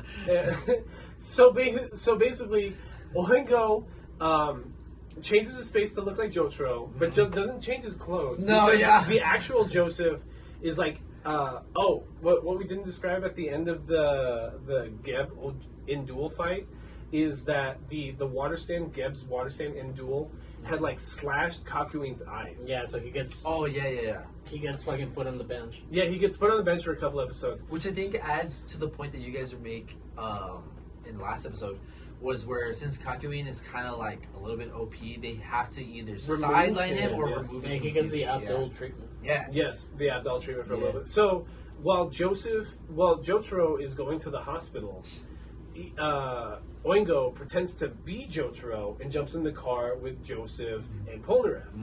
And Polnareff's just fucking around doing all this nasty, dirty shit. And like Oingo has to go along with it because he gets suspicious, right? And like they're all asking, why are your clothes different? Why are you acting so different? You don't remember what you did yesterday. He has like a ditto face. Yeah, it's like Ditto from Pokemon, exactly. It's like, how do you not know that he's not the regular guy? And he has like a sack of oranges with him, and in one of them he put a bomb because in Boingo's like interpretation of the future, it said that Jotaro would die from a bomb. Yeah. So they're all fucking with him, and like Polnareff just starts grabbing the oranges and starts eating them or throwing them outside, and Oingo's just like, holy shit, like you're about to make this car explode, make it stop, to the point that like he freaks out. On one of the oranges, like Polnareff grabs, jumps outside of the car, and like starts freaking out and starts yelling at them like, I'm gonna run to the hospital, while pretending to be Jotaro. And like Polnareff, while driving by, just sees like, maybe something is really wrong with this orange, and like throws it out the ground. It blows up Oingo while dressed up as Jotaro, while in disguise as Jotaro. And that was what the interpretation was saying, that Oingo, while he was Jotaro. while being Jotaro, would be blown up. He gets put to the hospital. Which I think is You funny. gotta be because I careful think- when you read the Bible. Because, for example, you remember guys, you were talking about like the baby and Polnareff made those wishes. Right. There was an episode of, it's an old folklore story, but I remember watching it on The Simpsons, and where it's like I think it's Bart, he gets like a monkey's paw, right? And he gives you those 3 wishes. But those 3 wishes, for example, the first one, I think he was just like, he was just like, I want to be a millionaire. And they're like, okay. And then it's like some criminals driving by your house, and he's like, hey, here's all the money I just fucking stole. And then they just throw it to you, and now you're a millionaire. And the cops pull up, and they're like, hey, that's the money that was stolen. Now you're being arrested. So it's like, they grant you those wishes, but it's like, there's a catch to that shit. It's like, that's why I feel like, it's like, okay, yeah, Jotaro's gonna die, but I didn't tell you were Jotaro. It's like a Western literature kind of trope, huh? Yeah. Like Bedazzled. Came out in Rick and Morty too. Yeah, it happens like that. Yeah, South Park. They all play those tropes, and I think that's kind of like one of those ancient folklores, and it's like, holy shit. That's it's like, crazy. I want to be tall. It's like, well, you got like 3 foot, like in your knees, but now you have no feet. You know what I mean? So it's like, what are you gonna do now? You can't walk. So it's like, what's the point? No. Yeah, I think that's fucking crazy. Anyways, continue. No, what so Oingo is basically incapacitated. He's out. He's out. But Boingo is still going, right? And he's basically still tied to Dio and is still like sworn to Dio or whatever. And we'll see him later. But for now, the beginning of the next episode is 3 Egyptian dudes like on a boat, like, or they're gonna chuck to do manual labor. I think they had like rock pickaxes with them. They're going to do some kind of weird manual labor, right? They're either building something or tearing something down, and it's this group of 4. It's like a dad, a son named Chaka, and like the 2 other guys. And they're always beating up on Chaka. They're like, oh, why is your son such a pussy? Yeah. Like, which is kind of fucked up, man. It's bad. And there's like, your son's such a pussy. Why'd you raise such a bitch? And she's like, I don't know. That's not my fucking son. He's just some weird fucking loser. And he finds in like a channel of one of the offshoots of the Nile a sword in the ground, right? And it's a sword with like malicious intent. It's Anubis, and it's one of those that again doesn't make sense. Where it's like, it's Anubis, the Egyptian god, right? So it's a stand. But who's the stand user? It's whoever grabs the sword. Which makes you think, because it's like, since, this stand existed like 500 years ago, right? So it's like, how you said, who the fuck is the stand? Like, who's the stand user? How did it and it's another one of those too, where it's like regular people without stands are not supposed to be able to see stands. Yeah. So how would they see the sword? The sword, yeah. It's like, how the fuck would you even notice that? This reminds me of Akame ga Kill with the sword the Akame uses at the end. It's a cursed sword that's being used for so malicious intent, like over so many like billions of years, that it just holds a curse to you. You know. And I, if anything, I bet you right now that if I look it up and look up that trope of like a malicious intentive weapon from Japanese folklore, like I'm pretty sure I'm gonna find something like that. And I'm pretty sure that's how you know what I'm saying? So that's what like that should come into it. But again, the decision of the JoJo's creator of telling you, this is how it is. Don't expect anything else, and then they give you something else. It's like, you fucking asshole. You got me. I believe you. You got me. I believe you. Shout out to Rocky. Rocky's like, this is the rules, and we're not gonna go off of them. And then, no, we're gonna go off of them. We're gonna break the rules whenever I feel like it. Exactly. Like, don't fucking question it, pussy. Exactly. Honestly, at this point, it's like, could you hate on him? Because he's already been like kind of fucking you up little by little. And you're 27 episodes in. Exactly. So you're just like, Rocky got me. Yeah, you got me. It's like being Rick rolled at this point. You're like, fuck, you got me again. God damn it. Shit. This one's funny because like it's a sword, right? So Chaka grabs a sword. He's being abused by his uncles and his dad and his dad's friends, whatever. Kills all of them in cold blood because the sword feels whatever he feels, and it's also a cursed fucking Anubis blade, and he just stabs all of them in the heart, right?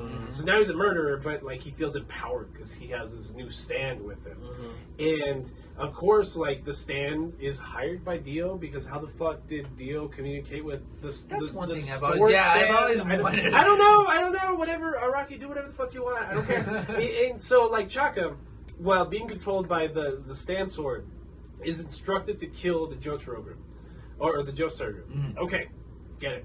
Awesome. They pick off Polnareff for this fight because Polnareff fights with the sword with Silver Chariot. What's his name? Silver Chariot. Thank you. Oh, they're just talking about the name of the No, it's Silver Chariot, right? And this one's cool because it's like, okay, sword against sword. All right, I dig it. But the thing about Anubis is that it can like basically phase through solid matter and like cut whatever its true like its true. It's like the Zorro target technique. is. It's like the Zorro Yes, technique. Yeah. whatever its real target is, it can cut through it and like kill you, and it can cut through giant pillars in Egyptian ruins, all this shit. And Polnareff's, holy shit! Like my rapier can't even reach that far. What the fuck is You're gonna what? happen? I'm split. So Yo, that was so fucking. he funny. kills Shaka. Like on accident, because he does this thing that only happens like twice, that he can shoot the rapier out of the blade. It never came up previously. We never saw it because we even see like him shed silver chariot's It's like, armor that only makes him have attack two faster. left. Like, bitch, you have ammo too? Yeah, what the Yeah, fuck? So he kills Shaka, shoots him through the heart with the ejected rapier blade.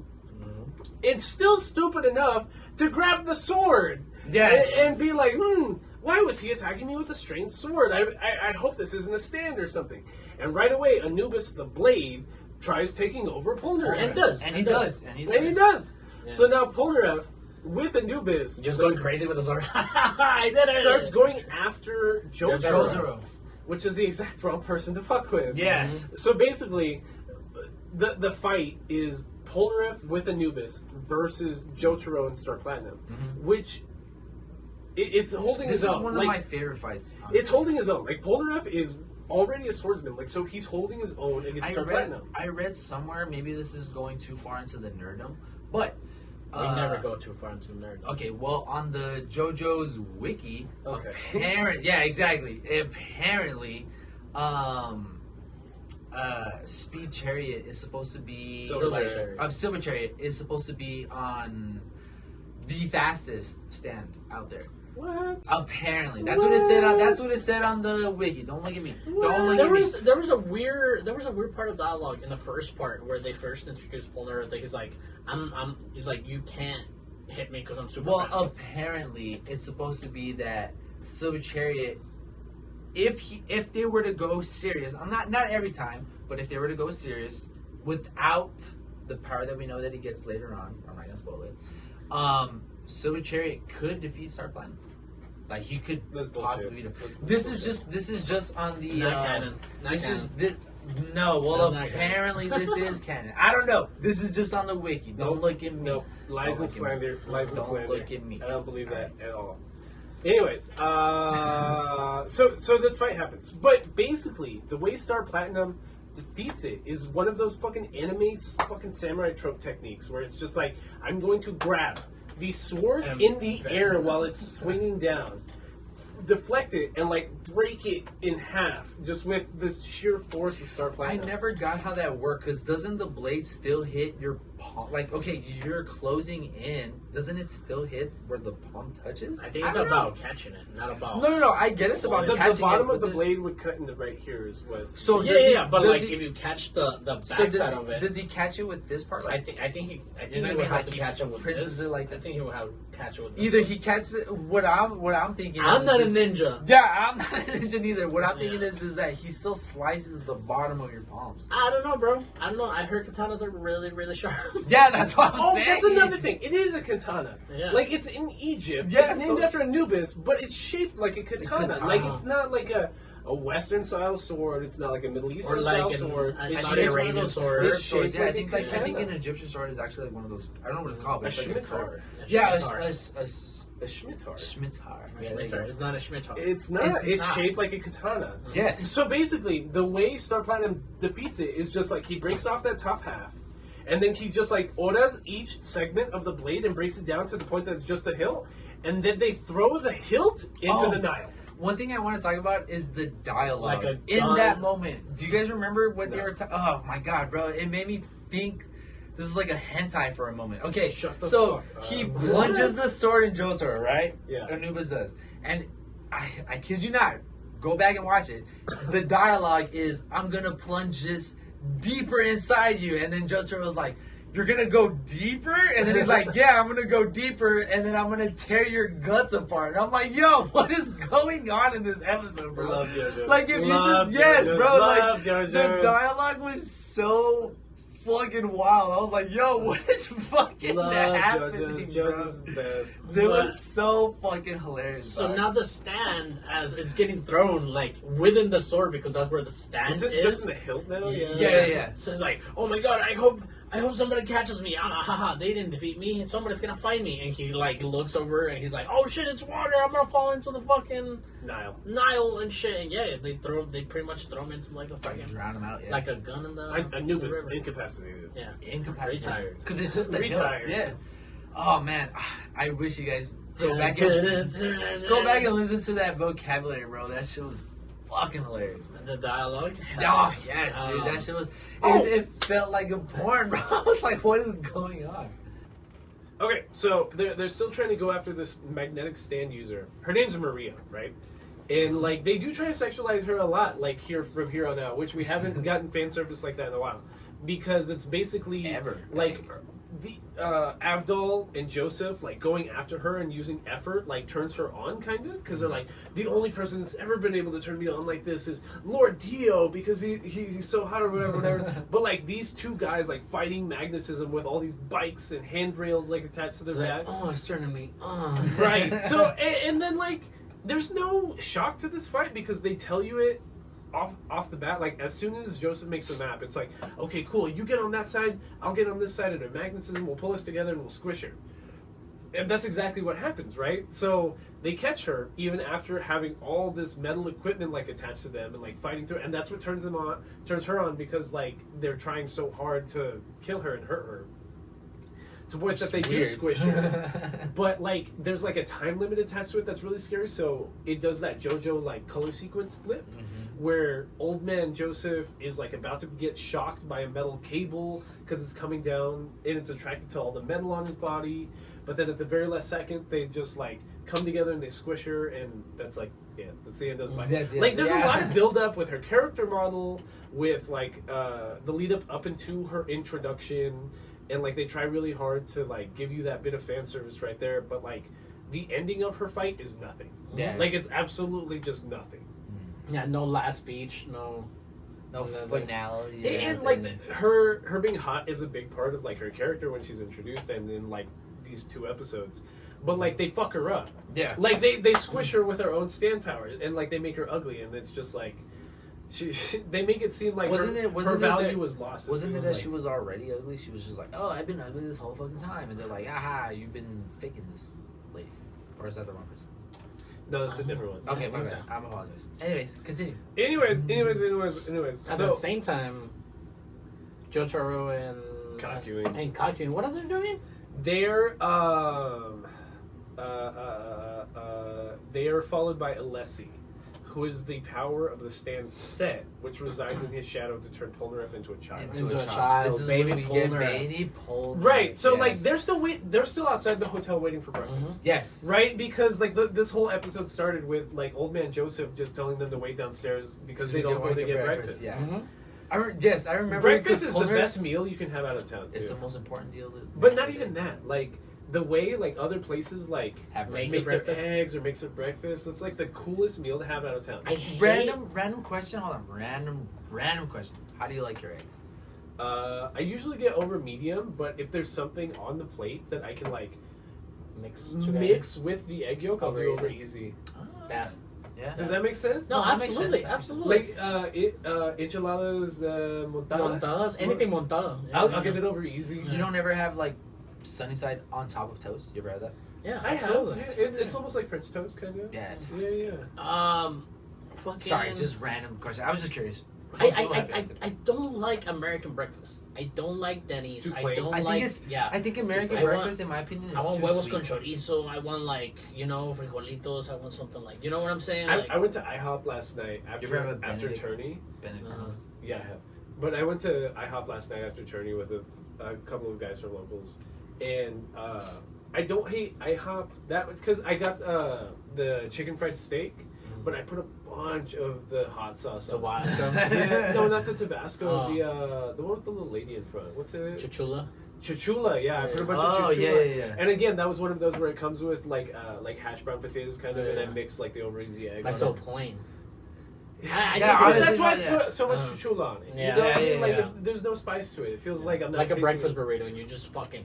Add that bitch. Exactly. Put some hot sauce on my burrito, baby. But anyways, yeah, the breakfast with Mr. Joestar. They're waiting for Mr. breakfast, Joseph, and basically, like, this weird, creepy fucking guy.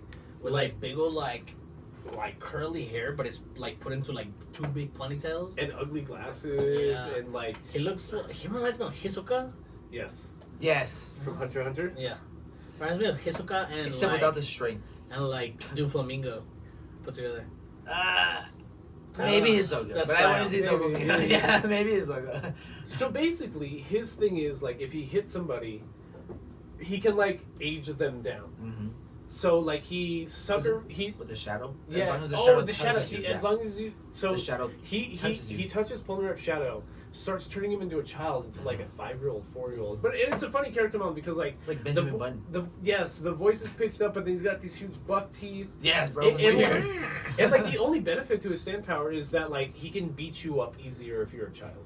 Yeah, That's is that's, weird, yeah, yeah. that's the whole, like, game plan with it. yeah, it's like baby Hitler theory. Yeah.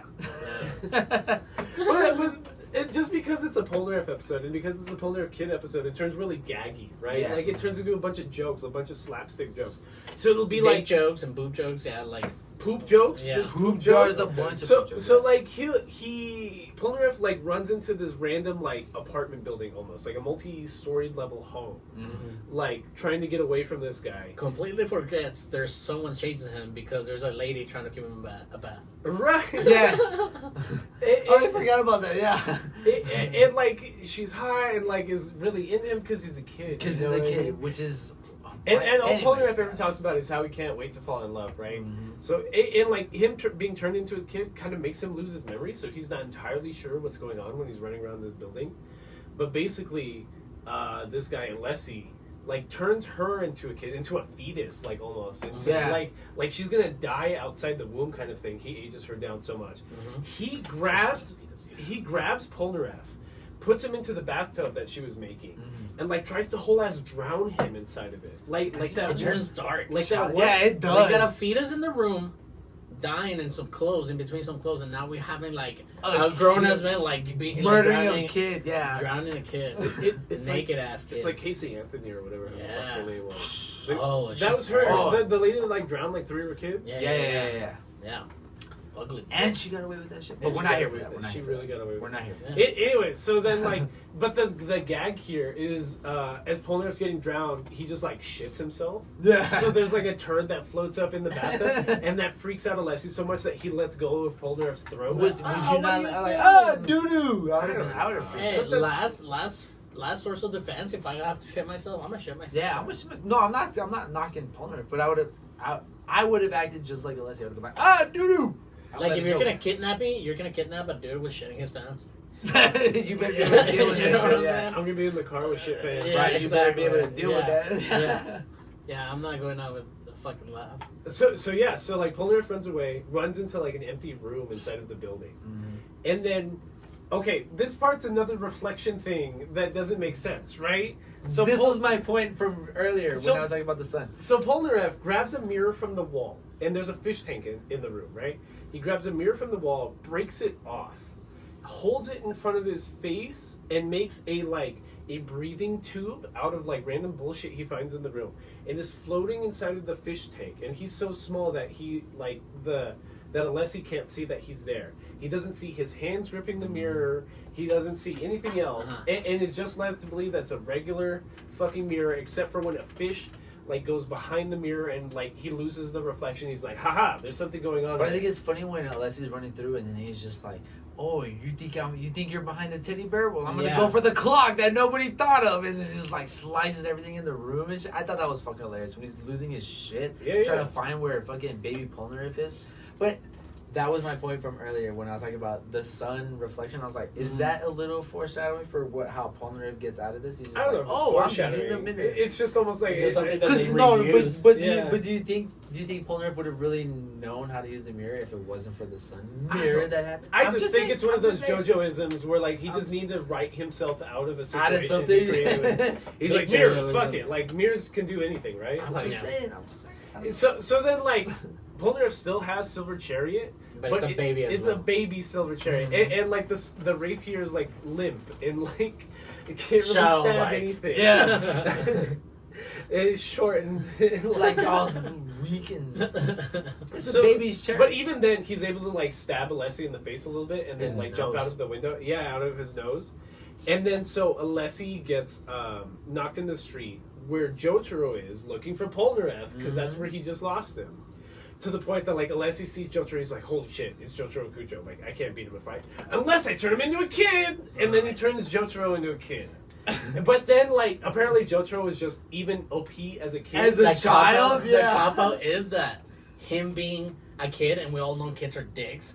You know what I'm saying? Like him being a dick as a kid and not having like sense of like of consequence or anything like that. You know what I'm saying? Like he's just a kid, so he fucks him up somehow. Yeah, It's it's funny just like, how- oh, you're approaching, but like he's wearing his like school uniform that's all big on him. It's funny how Alessi even says it too. He's just like, haha, you're a child, so you don't even have Star Platinum at this point, so you're just weak in defenses. And then Jotaro just comes out like, bro, I don't like he even just need grabs him by the shirt and it's just like just starts and he's order, still order, he yelling, says, yeah, order, bro, yeah, but he without ordered- Star Platinum. It's funny though, because you see kid Jotaro go, yada yada, and then he's just like, God damn, bro, now I gotta fuck you up too, bro. Even as a child, bro, it's like, dude, this guy didn't even need to stand. So he beats up Alessi, which like undoes his stand powers, so now they're both adults again. But Can it I say one thing that's Yeah, funny? What did the About fetus die? no, she turns No, back she's- into a yeah. woman. Okay. One thing I think is funny is that even the cowardly, weak dudes in this show are all buff as fuck. Yeah. Because Oh, even this guy's buff as shit, Yeah, but but he's he like a doesn't do weak little shit, bit. yeah. Yeah, he's a weak little bitch. But even these guys are buff as fuck. I think that's just funny to me. I don't know. It's just something about how Araki was just drawing people back then. And yeah, just fucking rock solid. Jesus Christ, It- buff builders. It like Builders. the ending of this episode is kind of sad because like this woman that had turned into the fetus, now that she's alive and she's like fully grown again, like she's hot. And then Polnareff is like She's a cartoon, bro. he Relax. okay.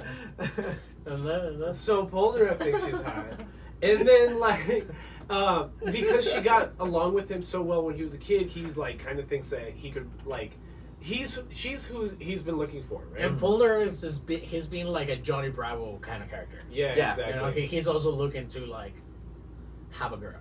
Right. So then he kind of just gives her one of his earrings, Yeah. and is just kind of like. Which is I don't know, conveniently it's one of those, also like, half high-fiving of the him. heart things, remember? Yeah, it's 'cause half his of earrings the are hard. Yeah. It's like Which is- half-assed. Ah, Half-assed it shit. has you, bro. You gotta add a little romance into your fucking novel. You have to. So Yeah. so then they're still walking through Egypt after that, Mhm. right? They've met up together. Like they defeated Maria. They defeated Alessi. Okay, we're back together. And like they're walking through Egypt. They find this other town, and it's like all those and your like favorite village. It's Yes! Darby the Older. Ah, bro, this I fucking love. He's They walk. hilarious, They bro. walk to a like open, Cantina bar. open up cantina bar, with Which no is in the doors, middle no of walls. fucking nowhere, In the bro. middle of fucking nowhere. And they go there, and the fight goes on. Like, oh, let's have a. They have a whiskey or some shit like that. They'll have like a shot A of little whiskey. drink, yeah. They're like, hey, we're looking for this building. Do you know where it is? No, we don't know nothing here, sir. And then fucking Darby's on the back, and then on the end table. I know where that is. I'll play you for it. I'll play you for the information. Yeah. These are cool. These Man, fights are yeah. hella Yes, fucking bro. cool. So basically, he comes outright with it. He's like, I'm an agent of Dio. I'm a stand user. Like, but let's play a game about it. And then I can tell you everything. But if you lose, I'm taking your friend's soul. And the entire dialogue is like, who does this guy think he is? Saying this and that. And Polnareff gets all fucking with his Worked up, panties yeah. in a bunch. It's like, yeah, I'll fucking play you. What do you want to play? And then they... I'll bet you Kaku and soul. yeah. Yeah. It's like, okay, what? And the game they're playing is like what direction a cat on the street will cross. Will it cross No, left he or will it throws... cross- No, he throws a meat. He and- throws a dry salmon. Oh, Yeah, he yeah. throws Yeah. two, and he's like, "All right, who's it gonna go to? Is it gonna go to the left or is it gonna go to the right?" Right. And that's when they're just like, "Oh, okay. Well, I think Polnareff says he's going to the right, and then that's when Darby is just like he's just like he's gonna go to the left, and that's when we see the cat shifting like he's gonna go to the right, and at the very last second go to the left, snag that little piece of salmon, and then go to the right. And then some bullshit ass explanation of the inner dialogue within Darby's mind or head. He's like, haha, I knew he was gonna go right because I threw the bigger piece on the right. Like, Yeah. And then it just passed by everybody's like, holy shit. Then he captures Polnareff's fucking soul. And then they're like, what the fuck happened? And then But didn't he take Kakuin's soul first? No, Or was it I think Kakuin. No. Kakuin get his soul Kakuin is in the hospital in this. Oh, Yeah. that's right. Kakuin Oh, is it in the was hospital Polnareff's this soul. point. Oh, okay. Thank Kakuin you. is in the hospital. But Jojo is the one that bets Kakuin's soul, but later on, yeah. So then Joseph, seeing this, is clearly like, I'm a gambler. Yeah, I'll play. do it. I'll do play. it. And like, I like the game that they're playing. It's the surface Of area surface, yeah. Of oh of a man, glass of like whiskey or something. it's crazy because I saw a video of I think it was like the Giants or whoever the fuck they were doing that shit too, where they're trying to whoever pours more liquid into and whoever overflows it, they have to do whatever the fuck. But it's the same. How much concept. liquid did they have to put? I can't remember. It was No. basically filling a cup up. Well, right? they put and up. you just have to add more liquid. You have to No. drop the coin in. Oh, It's the penny. yeah, Oh, so- coins. yeah. So they had like a cup full of whiskey. So Right? Yeah, they're basically. playing with the water, the tension of the surface there. Surface tension. Of the Yeah. surface water. Yeah, so they're dropping into a full shot of whiskey. They're dropping like coins or pennies. Right. What it looks like pennies, Yeah. and they put in this, and the bubble increases, and And whoever overflows it overflows it loses. with a penny loses. Right. And like it's cool. Like you can guess how it's gonna end if you're like really paying attention, because like Darby being skeptical and being a gambler, he's just like, okay, let me inspect the glass, let me do this and that. do this and that, and like it Joseph is kind of cheating, right? Mhm. Because he has, what does he have? He has something. he's He's He's using cotton? he's using the like a Oh, cotton ball cottons? He- with full of liquid, and he's basically So when he's- squeezing the penny against the cotton swab or the cotton ball in order to fill up more liquid. To absorb Yeah. some liquid. No. whenever it drops. He's dropping more liquid into the cup, so that way when he drops it in, he knows he's gonna win. So if the game Oh. is that it's a full cup of whiskey and you have to put pennies into it, when Joseph is going to put a regular penny, his thumb has a piece of cotton full of liquid that he's also squeezing on his Against the index penny? and thumb to, like, when he's putting the penny in at the same time he's putting more liquid, Sure. which will like top it off a little bit more a than little what bit it should more be. than what exactly. so that way it Darby erases can it more. actually like adjust and figure out. And like, it's what funny gonna because even I remember the scene where Joseph is just like, haha, I've added the perfect amount of liquid, so that way when as soon as he puts this fucking coin in, he's gonna fucking lose. And I was like, oh man. Even in my head I was like, yo, this guy is.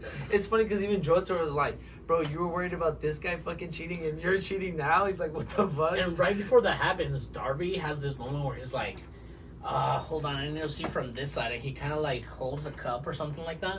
And then after he gets they up to move, yeah. They explain because after his turn, he puts the coin on the cup and it still doesn't overfill. Mm-hmm. They're like, what the fuck happened? What the fuck happened? Well, it turned out when this fool was checking the cup, he put a piece of chocolate in the fucking scorching desert. But I like- which he knew he was going to melt at a certain point, and he knew it was going to trick Joseph's like perspective of the water inside the cup towards when like the cup, like if the chocolate's in between here and it melts, like the cup's gonna go straight now. Back to normal level. the cup is tilted between the chocolate and the table. Yeah. So, like, as it's melting, it's going to go lower, which lets Darby put in more coins, which gives Joseph another turn to put a coin in that he was not expecting. And it's funny because Darby calls him out on it because Joseph is just like, what? There's no way. He's like, I made sure that you were gonna lose, and that's when Darby is like, wait a minute, what do you mean by that? Like, what do you mean by that specific statement you just said right there? Like, what do you mean that you're gonna make me lose? Isn't it here where Joseph loses from his spirit? Yeah, it's because his soul comes out of his body, and they're like, wait a minute, he never lost yet, and that's when Darby reveals, he's like, no, once your mind fully accepts that, like, no, like, I've lost, your soul's gonna pop out, and that's when Joseph comes out, and that's when Jojo's like, what the fuck just happened? Crazy. Man, Crazy. and that's when we see Darby. That's when Jotaro steps up. He's just Now like, it's Abdul. Now it's Abdul and Jotaro. Jotaro. And then as soon Jotaro steps up and he's just like, all right, I'll play you, Darby, in a game of fucking poker, bro. Which Texas is Hold'em. Texas Hold'em. Texas Hold'em. That's right. yeah. Texas Hold'em. You're not right. You're not wrong. It's still poker. Same thing. Yeah, Yeah, same. But And- just a little different method. And again, it's one of those episodes when they're trying to show you how badass like Jotaro is, Yeah. which is every other episode. But here, Also not racist. what? That's what you said earlier. Yeah, also not racist. Yeah. Jotaro proves every town he goes into, he tries not to be racist. Oh no, I'm talking about Jotaro. Not Oh, Joseph. Joseph. My bad. Yeah. My bad. Sorry. Sorry. Jotaro, he bluffs his way to a win, Right. but they drag it for like an episode. Well, basically, Darby had paid off everyone in the village and everyone in the cantina, and like even Jotaro being cautious of Darby dealing the deck. Which I think that was a cool demonstration how he shows. He tells him, he's just like, yo man, you need to be careful when you play against me.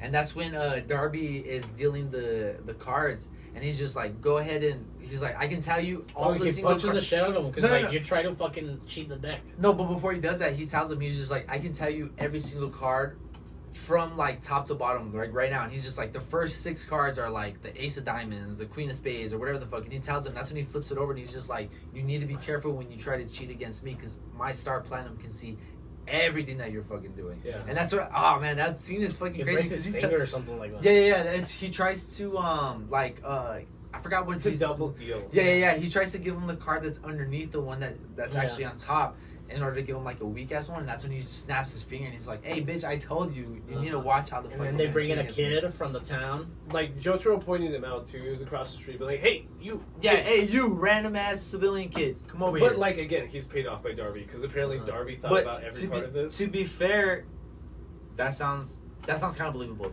because the bar was in the middle of fucking nowhere, bro. There's nothing around it except the main castle or whatever the hell that was like miles away. So No, I get it. yeah, like having that random kid like, hey, you need to be part of my thing. But it's believable for Jotaro to be like, hey, that's a random kid, because he was way the fuck over there, and I want you to come help the other And cards. then this is where Jotaro is like, you know what? I'll bet my soul, I bet Kokian's soul, and I bet my mother's soul. You bet Fuck Abdul's you. soul, too. Fuck you. And this motherfucker's soul took. He's like, what? What are you doing? It's like, hey, if we lose, if we can't get those souls back, it's done for. Like, everybody's We dead. were gonna lose anyways. Yeah, we're gonna if we lose lose everyone. right here, it doesn't matter. And then Darby's like, oh, what the fuck is he doing? What the fuck is he doing? Haha, wait, he doesn't know. The kid has It's stacking the deck. Is And stacking he has, the deck. that's when he reveals he has 3 fucking kings. And then you go into like the kid's inner dialogue. He's like, haha, Mr. Darby, pray me. He all his fucking cards. And Jotaro keeps his act up, his bluff He up. doesn't even look at his cards. Yeah. He doesn't. No, even that's look what at I like. That's what I like, because he's just like, yo, I'm gonna leave my cards as they are. I'm not gonna even change them shits. And Darby's like, what the fuck are you talking about? Uh-huh. And I think it's funny when he when Star Platinum lights a cigarette for him. That's when Yeah. he like starts like really fucking with his But mind. if you notice it, they censor it in the anime because Jotaro's a minor. So they Oh, can't- yeah. So they like- can't show a minor smoking a cigarette. And then Mr. Darby in his dialogue, he's like, did this stupid kid fucking misdealt? He's like, what the fuck's going on? And then the kid in his head, he's like, no, I'm pretty sure I dealt those cards right. It's like, oh no, Mr. Darby's gonna kill me if those cards. And everybody starts panicking, which you could. You would. It's high stakes because even Darby's like, I'm a master gambler. I never get worried. Or I'm not gonna anxious." lie, bro. Me being like, if I had seen someone not look at their cards and then be like, these cards are good enough, I'm gonna play with these. Even me, I would have been like, are you sure? What the fuck do you mean, bro? That's like, nah, you're not gonna just not look at your cards, bro. That's crazy. Yeah, that you have to be very Dude, lucky. ballsy as fuck. And Jotaro ends So up being like Darby has a whole ass panic attack. Yeah, dude. Like Darby has a freaking panic out. attack and can't actually play out the hand. That's how you know He's you're like, in someone's head rent free. He's trying to say fold, but Yeah. he's trying to say check or call or something. I like think that, he's but trying to he say can't call. it. Yeah, I think he's trying to say call. And he's like, and like he's sweating, and like his snot is coming out. He's like, What I think is funny is like when he the goes kid- gray when the and, kid like, looks just at him. falls over. I think it's funny when the kid looks at him and he's just like, and then that's when Darby's just like, bro, don't fucking look at me like that, bro. Then they're gonna know we're in on this shit, bro. I think that's fucking hilarious. So he basically knocks over the table while passing out from his Mhm. panic attack, and like Jotaro had nothing. Like he That's what literally you had, see is that's when you see Kokuin and Polnareff's not Kokuin, Joseph and Polnareff's soul pop out, and that's when they're like, oh yeah, he already gave up in his mind, just like he said, and that's when everybody comes back to, I guess, life. Yeah, and that's it. And then that's it for Mr. Darby. Like, he basically lost his soul too. Yeah. Like, it dislocates Like, from his loses body. mind, From right? he loses his mind, like, from his own stand. And, like, Which I think one thing that added the pressure to it was when Jotaro tells him, he's like, I don't want you just to like return back their souls. I want you to tell me what Dio's power is, because he's like, I know you know what it is, and that's when he's like, yo, what the? And I think that added even more pressure to it, because like, fuck yeah, it was like, bro, that's instant death if I tell you what that means. Yeah, exactly. We get a scene between Whole Horse and Dio right here, where Whole Horse, after like watching Hangman die and almost losing to the Joestars himself, like goes to confront Dio, and Dio like kind of scares the shit out of him so bad that like, so the scene is Dio's inside of like a library inside of the house that he's staying at. He's reading with his back, and his defenses aren't up. Like, he's not aware that Whole Horse is in the back with his fucking gun stand. He's about to shoot him in the back of the head. To the point that like he's reading, and then all of a sudden, like from one split second to the next, like Dio's behind him. He's like, "Hey, Whole Horse, like what's going on?" and like it's from there on out. Like, he's so fucking scared of whatever Dio just did, whether he moved like so quickly you couldn't see him, or it was an illusion, or whatever the fuck just happened. That he's just like, whatever. I'll never question you again, Lord Dio. Like, that's it. Like, I will never question you again. I thought I sent you to kill Jotaro. Yeah, you're dead, Monster Dio. I'm Yeah. on my way, bro. On my way. So then we get a cool couple episodes because we get Boingo back now that his brother's in the hospital, but with Whole Horse. With Whole Horse. Because we've seen Whole Horse like 3 times at this point. We saw him with Hangman. We saw him with not Judgment. What's her name? The one that was making the zombies with the mist. Justice. Enya. Yeah, and whatever the fuck her name was. Yeah. And this is the 3rd time we're seeing it with Boingo. But again, Boingo's having this thing where like normally his manga that sees the future functions so well that like he never questions it. But just something about how the nature of the universe functions around Jotaro's group that like it never reads exactly correct, or like it's hard to interpret, kind of, right? So it's just kind of one of these like, haha, Whole Horse will confront Polnareff in the street, and instead of Polnareff like beating the shit out of Whole Horse, he'll escape and almost defeat him, and he'll stab Polnareff in the face. But it ends up being like this whole gag-ridden thing where a car falls over and like stabs Whole Horse in the face or something. I don't even know if that's correct. I'm probably just making that up. Yeah, but but it's like a sequence of just weird events happening that don't make any And sense. then it ends up happening the way exactly he predicted it would. Right. So we get to this really, really cool part. So like these guys don't even know that they're being attacked, basically, because Polnareff is so stupid he doesn't realize that Whole Horse is Whole Horse. Yeah. Even when he sees him. So Boingo's book says that like that Whole Horse will blast his bullets inside of like a water chute, like a storm water roof, A pipe system. thing, and it will come out at a certain point at the same location. Fucking Super Mario pipe. Right, Yeah, right. yeah, Where, exactly. where the Jotaro group just crashed a car or a cart or something, and they're all hurt, and it will all blast Jotaro in the face. Yes. So it's just this gag-ridden thing of like trying to convince the guys that are working on the pipe to please fuck off and go to lunch. It's like, who are you? Why would we go to lunch right now? It's just like, oh, just stop questioning me. It has to be, just go. like right at like It's like 5:01 p.m. Like Three Stooges kind of fucking thing. yeah. Yeah. It's a lot of like Tom and Jerry They're old, antics man. almost. Like just a lot of not understanding. But this is where you feel the most because of Boingo or Boingo or whoever the Boingo. fuck- This one's Boingo. Yeah. Yeah, and it feels so. Man, I'm pretty sure now that I'm talking about it's probably like my least favorite parts of the story. The Is it really? music's cool. No, like, it's cool. It's cool, but I think when he tells him to put his fingers up his nostrils and then shit will play out. I think that's when I was because like, that's what he does to okay, Polnareff. yeah, Like, that's what I was how like. would you okay, get away that's from kinda- Polnareff when he's right in front of you? Just stick put your fingers in his nostrils. nostrils. Yeah, He'll it's get like, so scared he'll just let you go If away. that was me, but he's just like, well, fuck it. I guess I gotta just do what he says, and he just does it. That's when I was like, okay, this is a little bit. excessive, you know. So then it's funny because like they do the bullet thing. Somehow the bullets actually move through the pipe. They never actually explain that whole horse can actually like move the bullets on his own, like a character from part 4. Well, I know or he part can, I know 5. he does it. I know he does it against Abdul when he like kind of curves it. But it Oh, makes, that's right. but in my opinion, But he's it not, makes like, more, looking at the yeah, bullet. exactly. It makes more sense because he's like, well, I can see your sword, so I'm gonna visualize it going around it. But if it, you know what I mean? But if it was like. But if through the pipes, it's like I can't see what the fuck I'm looking at. Right, so how would he do that? Yeah, how would he navigate it through? I don't know. So then at that exact same time that the bullets are about to blast Jotaro in the head, Polnareff like sneezes or something, which makes Jotaro fall forward.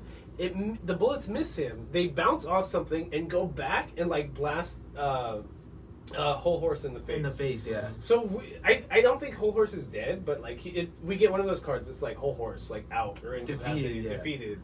And like Boingo's just basically like, whatever. I can never beat them with my fucking book. I'm done. I give up. He's like, yeah. So we never see Boingo again. Mm-hmm. Which I think is a good retirement for him. Well, the anime gives a lot of time to like developing an entirely different animation style for like how the comics look in his manga book. Mm-hmm. They give him his own like intro and outro songs. Like they give a lot of time for Boingo.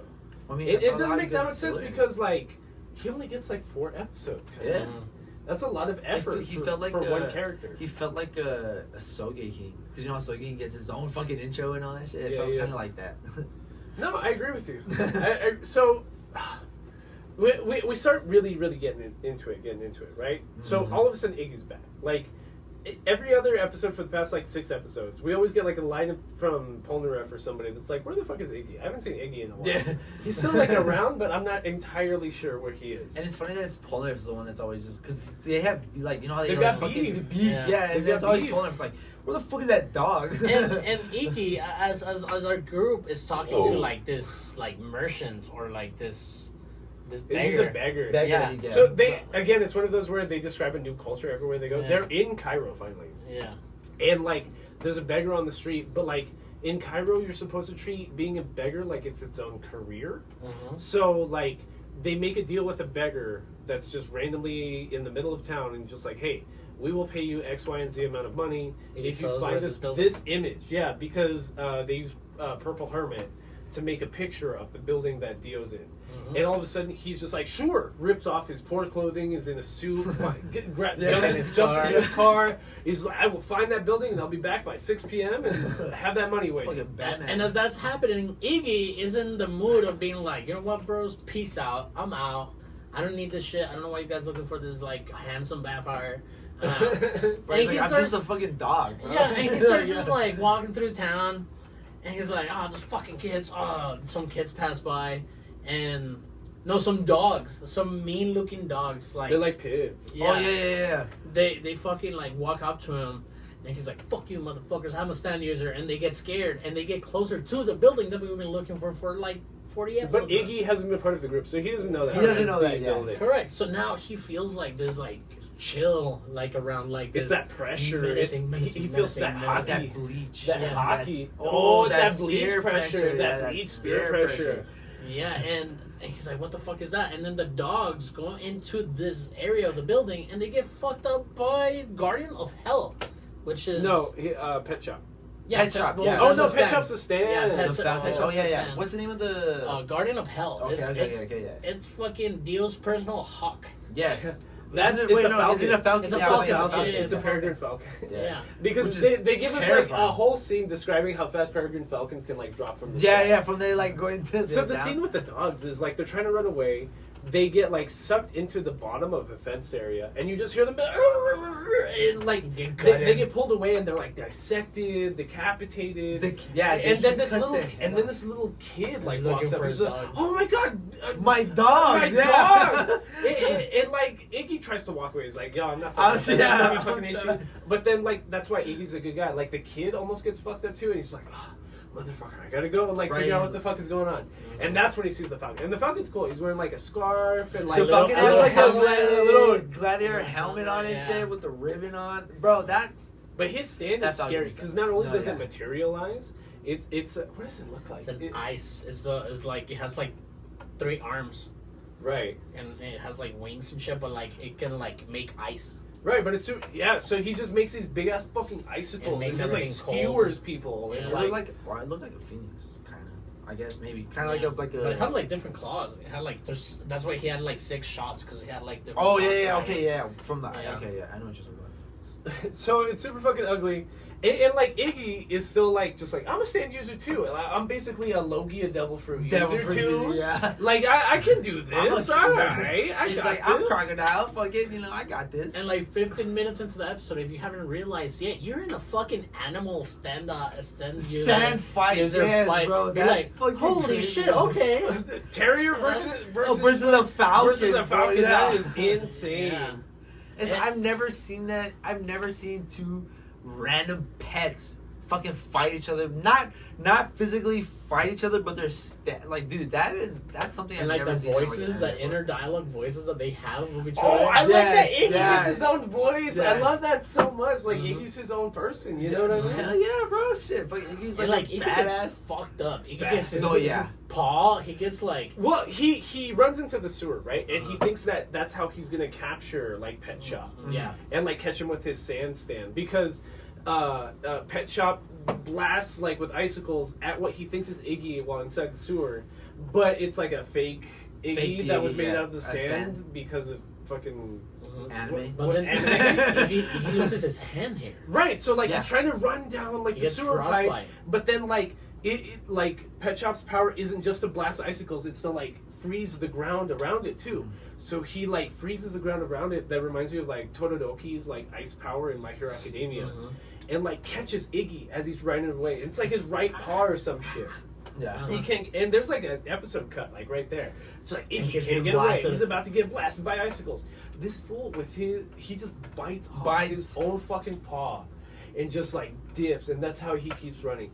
That is it gets gruesome. You start feeling for Iggy real Crazy, bad. bro. Honestly, at that moment, I'm like, yo, I fucking love Iggy, dog. Yo, He this escapes guy's through a crazy. chute into like a bigger like a body of water.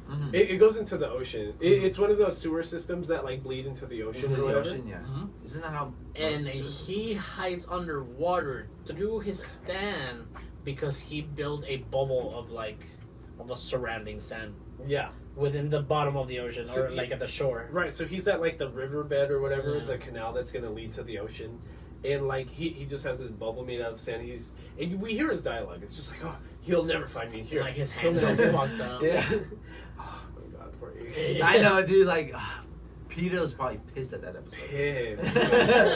They're like, what the fuck?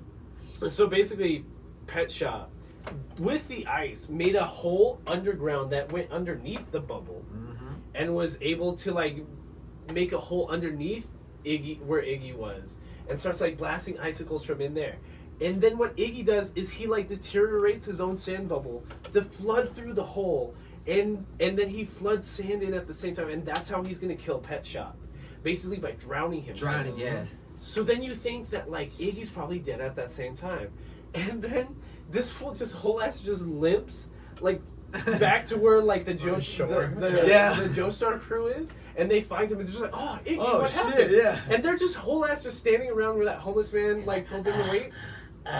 Oh, Pet Shop killed the homeless guy too. Oh, yeah, that's right. That's right. So like he found the house that Mr. Joestar showed him in the picture. He's like, okay, cool, I found it. Pet Shop just icicles through the Yeah. fucking windshield. Not and even. shit. It's like a huge ass like minivan fucking like. Just blasts just a Icicle. giant icicle through this dude's chest. Yeah, absolutely. Yeah. And it's Abdul that's like, homeless people in Cairo are usually really punctual. This is very strange that he's late. Yeah, and then they find the car and they're like, oh shit, that was probably the car of the beggar. Right. And then they find the building. Right. Because Iggy led them there. Yeah. Iggy was Basically, like, yeah. that way. Like, Whoa. Iggy was like, yo. Woof, woof. There's something about this building. With his nub. Woof. Yeah. He's bleeding. He's still bleeding now. His still bleeding nub. Woof, woof, woof.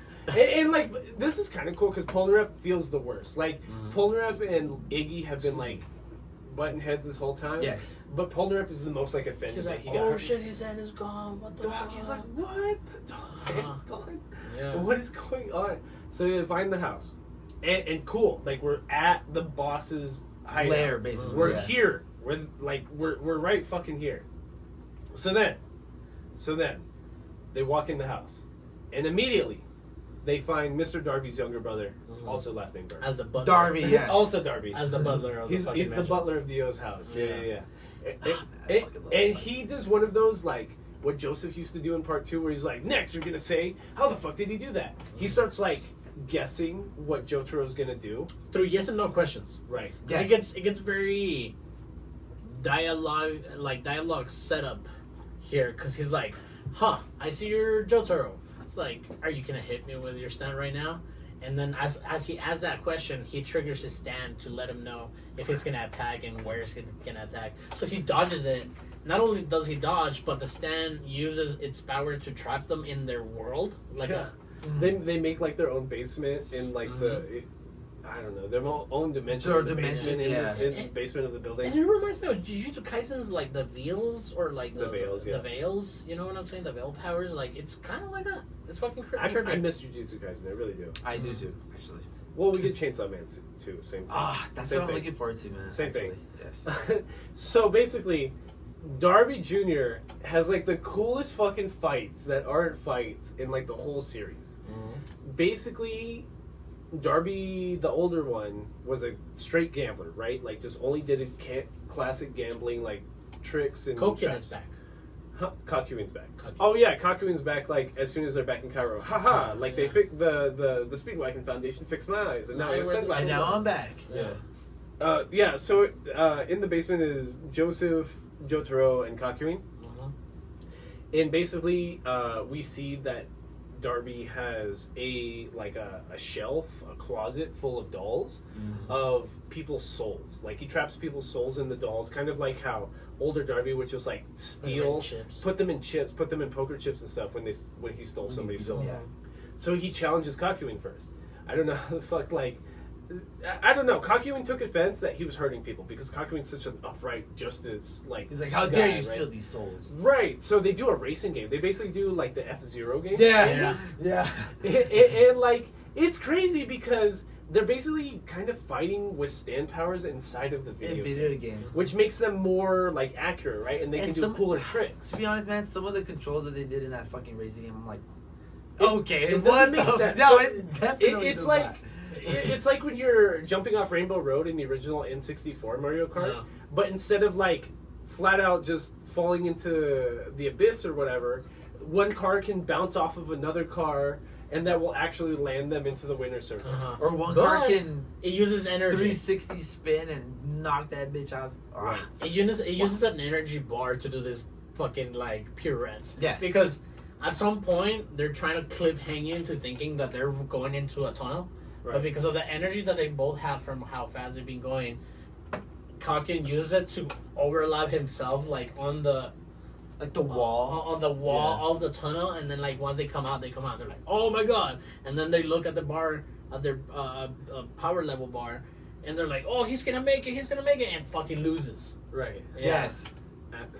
And this is what sucks because, like, there was a lot of cool scenes. That's like the riding on the wall, the jumping over the bridge. Like, there's a lot of Or, different like, even the sequences. bumpings. Right, Or the right, one and, like and- floating in the air. like, we really think that, like, wow, Kakuin can do this, but no, like, Darby just wins at the very last At the second, very end, yeah. and like "Haha." captures his soul. So now Jotaro has never played a video game in his life, and somehow he's gonna do, like, Super Nintendo fucking baseball. He's like, MLB. I challenge you to this baseball game. Oh man, what was it? What was the game called? I can't remember. Oh, that's baseball. Yeah, that Oh, yeah. shit's man was. Oh, that's baseball. But what we learned in this baseball one is this is Darby's favorite game because baseball's all on guessing the pitch or guessing what the batter's going to do, right? So if you can read somebody's mind through yes and no questions, like, you entirely know what's going to happen What's next, gonna- right? what they're gonna do. So basically, Darby can ask yes or no questions and, like, see the answer on that person's body. So it'll be like, Jotaro, are you about to throw a curveball? And then Jotaro will say yes, but then he can see his soul and screaming, no, no, no, no, no. And then he knows what to pitch What to against, right? expect. So basically, Joseph won the game for them by using Hermit Purple to control the controller. When, so Jotaro takes his hat off, puts it in front between Darby and Jotaro, so that Darby can't really see like the line of view to the controller, to the point that like Joseph's able to use Hermit Purple to control the controller while Darby thinks that Jotaro's playing the game, and that's how they beat him. They basically It's funny just cheat because him. I like how Jotaro is just like, I'm gonna throw a straight right pitch to the bottom side, and he's just like, okay, and then ends up being like, what? He threw a fucking fork ball? How the fuck did he do that? And it's just like, are you gonna throw a straight right pitch? And it's like, no. It's like, I'm not gonna lie, man. I said this earlier, but when I was watching this episode, I was like, how the fuck is he tricking him? Even I was But it's stumped, Joseph! bro. No, yeah, but even I was like, how the fuck is he doing those this, like bro? answered scenes are like one of those like heavily memed Yeah. like, gifs Yes. in Stardust Crusaders too. Like of somebody saying yes. But so anyways, they beat him. That's like the third to last stand user they fight. Again, he gets a panic attack. He's like, how the fuck is he doing it? How the fuck is he doing it? The So Darbys don't do well in depression. Yeah. No, they definitely do not. The Darbys No, don't they do well. So he fucking loses, and then Hermit Purple. How the fuck don't agree? Yeah. No, it's Hermit Purple. You know what I like? You know what I like though is I think Aldo was saying it earlier when he was just like, "Are you gonna hit me softly with your left hand?" He's like, "No." And then when he finally says yes, I like how Joseph is just like, "Yes." Oh my god, bro, that's just fucking funny, man. Because it's funny because they're both so used to fucking people Like, up. just fucking like up. imagine you're at the bar and you got in it with like some old guy And and your then grandpa's there. Yeah, and someone's grandpa's there, and you're just like, "Are you gonna beat me up?" And they're both like, "Oh my god, yes, he's gonna fuck you up, bro." And then just order somebody, bro. hilarious. Wow. What's after this? After this, we have Polnareff and Vanilla Abdul outside of Abdul. outside of the basement. Well, after this fight happens, that's when we see Vanilla Ice talking with Dio. Remember, he ends up showing up to Dio's lair, and so we see Vanilla Ice. That's when we see Vanilla Ice first appear, and he's Male stripper inside, prince. basically. Yeah, exactly. And he's walking into Dio's lair, and that's when he confronts Dio, and he's talking to him, and that's when Dio is just like, "Yo, I need you to do some shit for me," or whatever the fuck. And that's when we see how dedicated Vanilla Ice is, because he's just like, "Bro, I love you so goddamn much. I'll kill myself for you right here, right now." And that's when he fucking cuts his head off. He cuts his own head off. Yeah, and he's just like, "All right, I'm gonna fucking let me show you how devoted I am." And he fucking cuts his I head think off. the dialogue was like, "I'm sorry, I'm not strong enough to defeat these people. Let me kill myself because of it," or some shit like that. Yeah, he's Dio like, was let me yeah, show if you're you gonna mine." be useless, kill yourself. And then he like, Offs himself. he has this power where he has a void in his mouth, and so he like swallowed his body and cut off his head with it, or like some shit like that. So, No, I think he just actually just Oh, yeah, I think so. legitimately Yeah. just fucking Yeah. slices You're his head right. off. And that's when Dio sees him, and he's just like, "Wow, you're Gives him his actually blood. ride or die, all right." And he's like, "I'm gonna make you one of me." And that's when Dio puts his blood inside of him, and that's when he's just like, "I'm gonna make you a vampire, just like myself." And that's when he's just like, "Oh shit!" That's when he comes back to life, and he's just like, "All right, I'm gonna go take down these motherfuckers that you want me to take down." And I think it's funny because there's a little joke at the end of that. Because he uses his fucking void monster, the way Aldo was describing it. He uses his void monster to like just his stand. He uses it to leave, and he just bounces. But he ends up like disintegrating like whatever fucking wall that was there. And then I remember Dio was just like, "Damn, can't you just use the fucking door, bro?" He He's like, "God, swallows his legs and all his body into his mouth, so he disappears within his to own void non-existence. to like to travel through a dimension, through like our dimension. Right. And that's how he fucking he fucking kills Abdul. Yeah. Abdul. Oh, well, that's when they're going through it, and that's when Polnareff is just like, "Yo, something's not right." And then even Abdul's Well, just before like, they walked into the house, Joseph gave them all like a pep talk, and he's just like, "Listen, do not sacrifice yourself for anybody else from here on out. Like this is the real fucking deal. If anyone else is in trouble, just let them die. Like it's every man for himself, right now. yeah. Like we can only let the strong survive. We can't let anybody sacrifice themselves for anybody that's weak." And basically, like, so he cuts his own head off.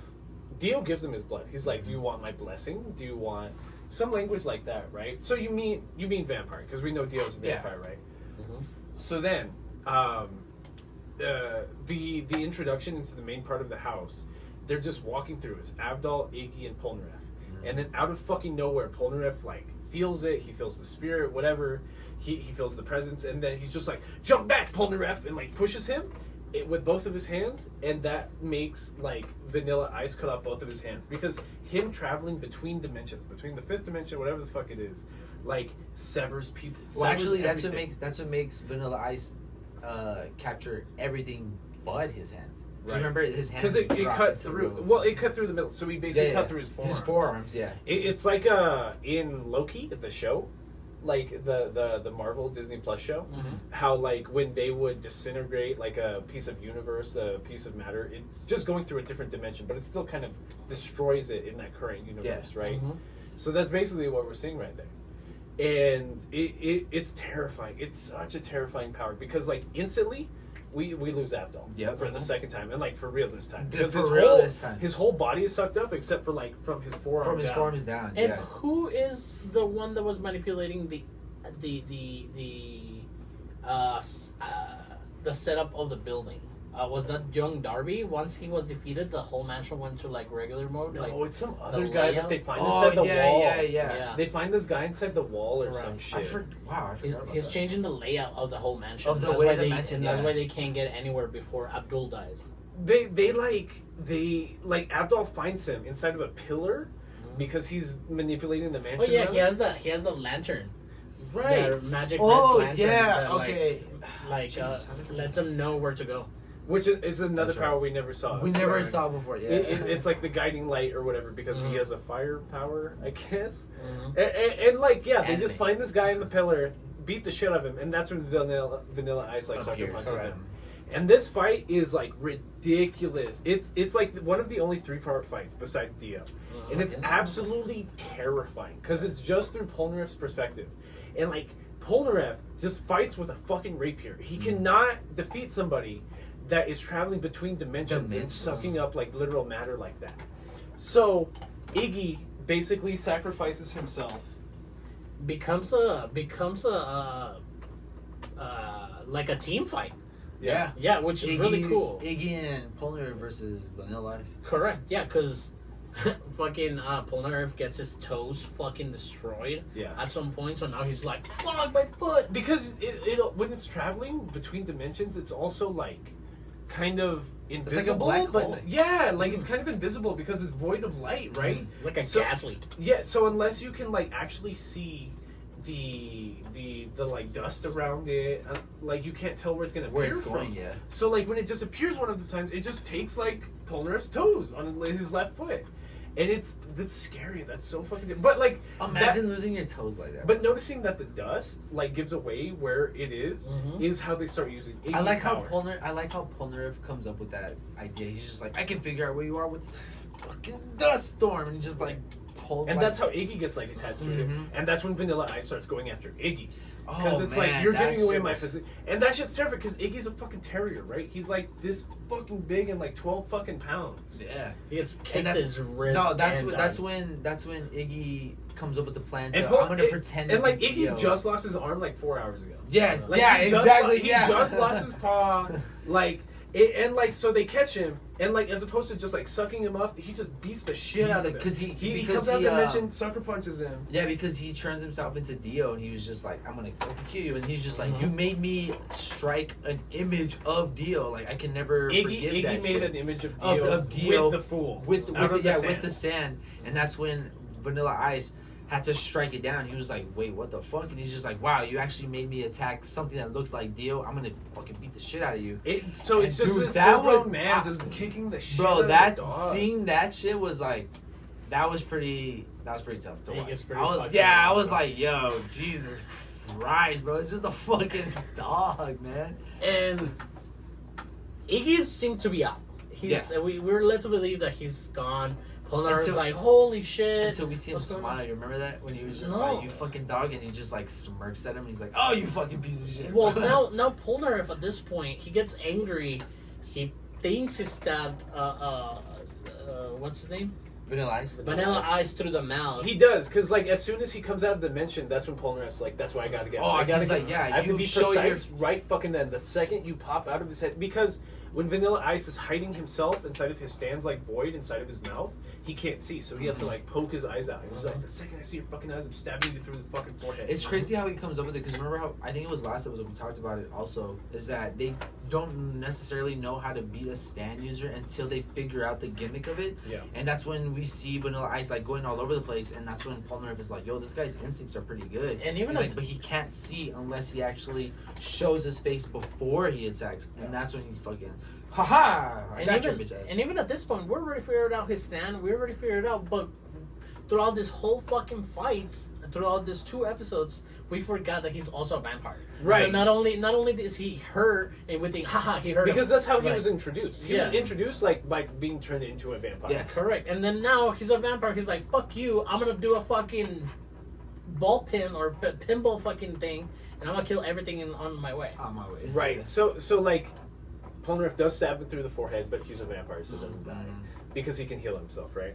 And Polnareff just starts freaking out. And he's in the middle of this circle because like if I can't come out of my stand, he starts making this elliptical shape. It's like a vortex almost. Like he's going closer and closer to the and Polnareff can't run away because his fucking toes on his left foot are missing. Oh, and then it took off a chunk of his thigh too. Right? Oh, it did. Check it. Yeah, So he's hurt. Fucked. He's Yeah, fucked. fucked. Like, and Iggy's off in the corner. So it's like the cliffhanger to the second episode of the fight, going into the third episode, is like Polnareff in the middle of the circle, about to die, and like start of the third episode, Iggy saves him by like using the Fool to like grab him off of the ground And hold him basically against the ceiling too. Right, and again, this is such a cool fight. It's such a cool villain, great character model, great like fucking power, but again, Araki wrote himself into a corner, kind of. He made Vanilla Ice way too powerful. The only way he gets defeated is by like all the parts of the building that he's been destroying and like making fall apart. He let light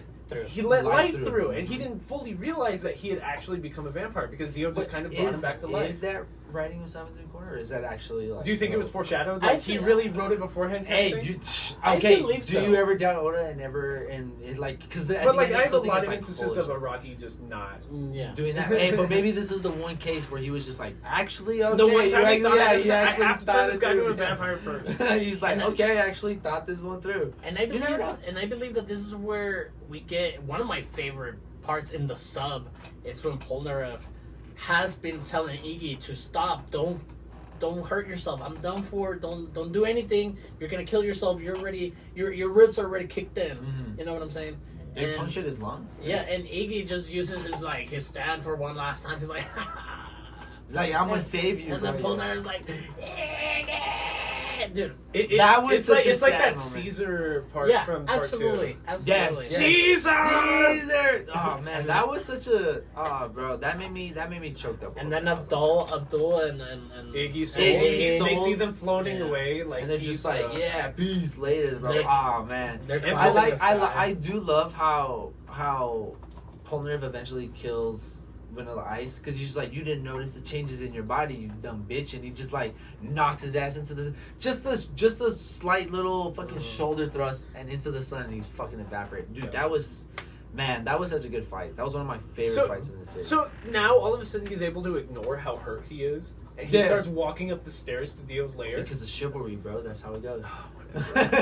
So he gets to the top of the stairs, and night falls, right? And like Dio's there at the top of the stairs. It's like menacing. Night hasn't fallen yet. Oh, not quite yet. No. So it's menacing, but it's dark inside the game. I like deep in the house. I like how they actually have the kanji for menacing. Yeah, it's like a comic book. Yeah. Like My Hero Academia, the anime does that sometimes too. A It'll lot, be like yeah. whoosh or zoom or shit. dots, like, dots, dots, dots. yeah, like the American comic book almost. So like it's cool. It shows What's it menacing. called? Onomatopoeia? Yes, that's right. Yes, So that is an onomatopoeia. So, like, you see his presence, and Polnareff's at the bottom of the stairs. He's like, whatever, I'm not afraid, and keeps moving. And then, second passes, and he's back at the bottom of the stairs. What the fuck Like, just what happened? the fuck? And he just tries going back up to get, fuck you, Dio, I'm not falling for your mind games. Back at the bottom of the stairs, after walking up 5 steps. What the fuck? And I love, like, again, that they bring the horror to it, or like Yeah. the monster aspect of it, because you're essentially in Dracula's castle. Yeah, Yeah, exactly, yeah.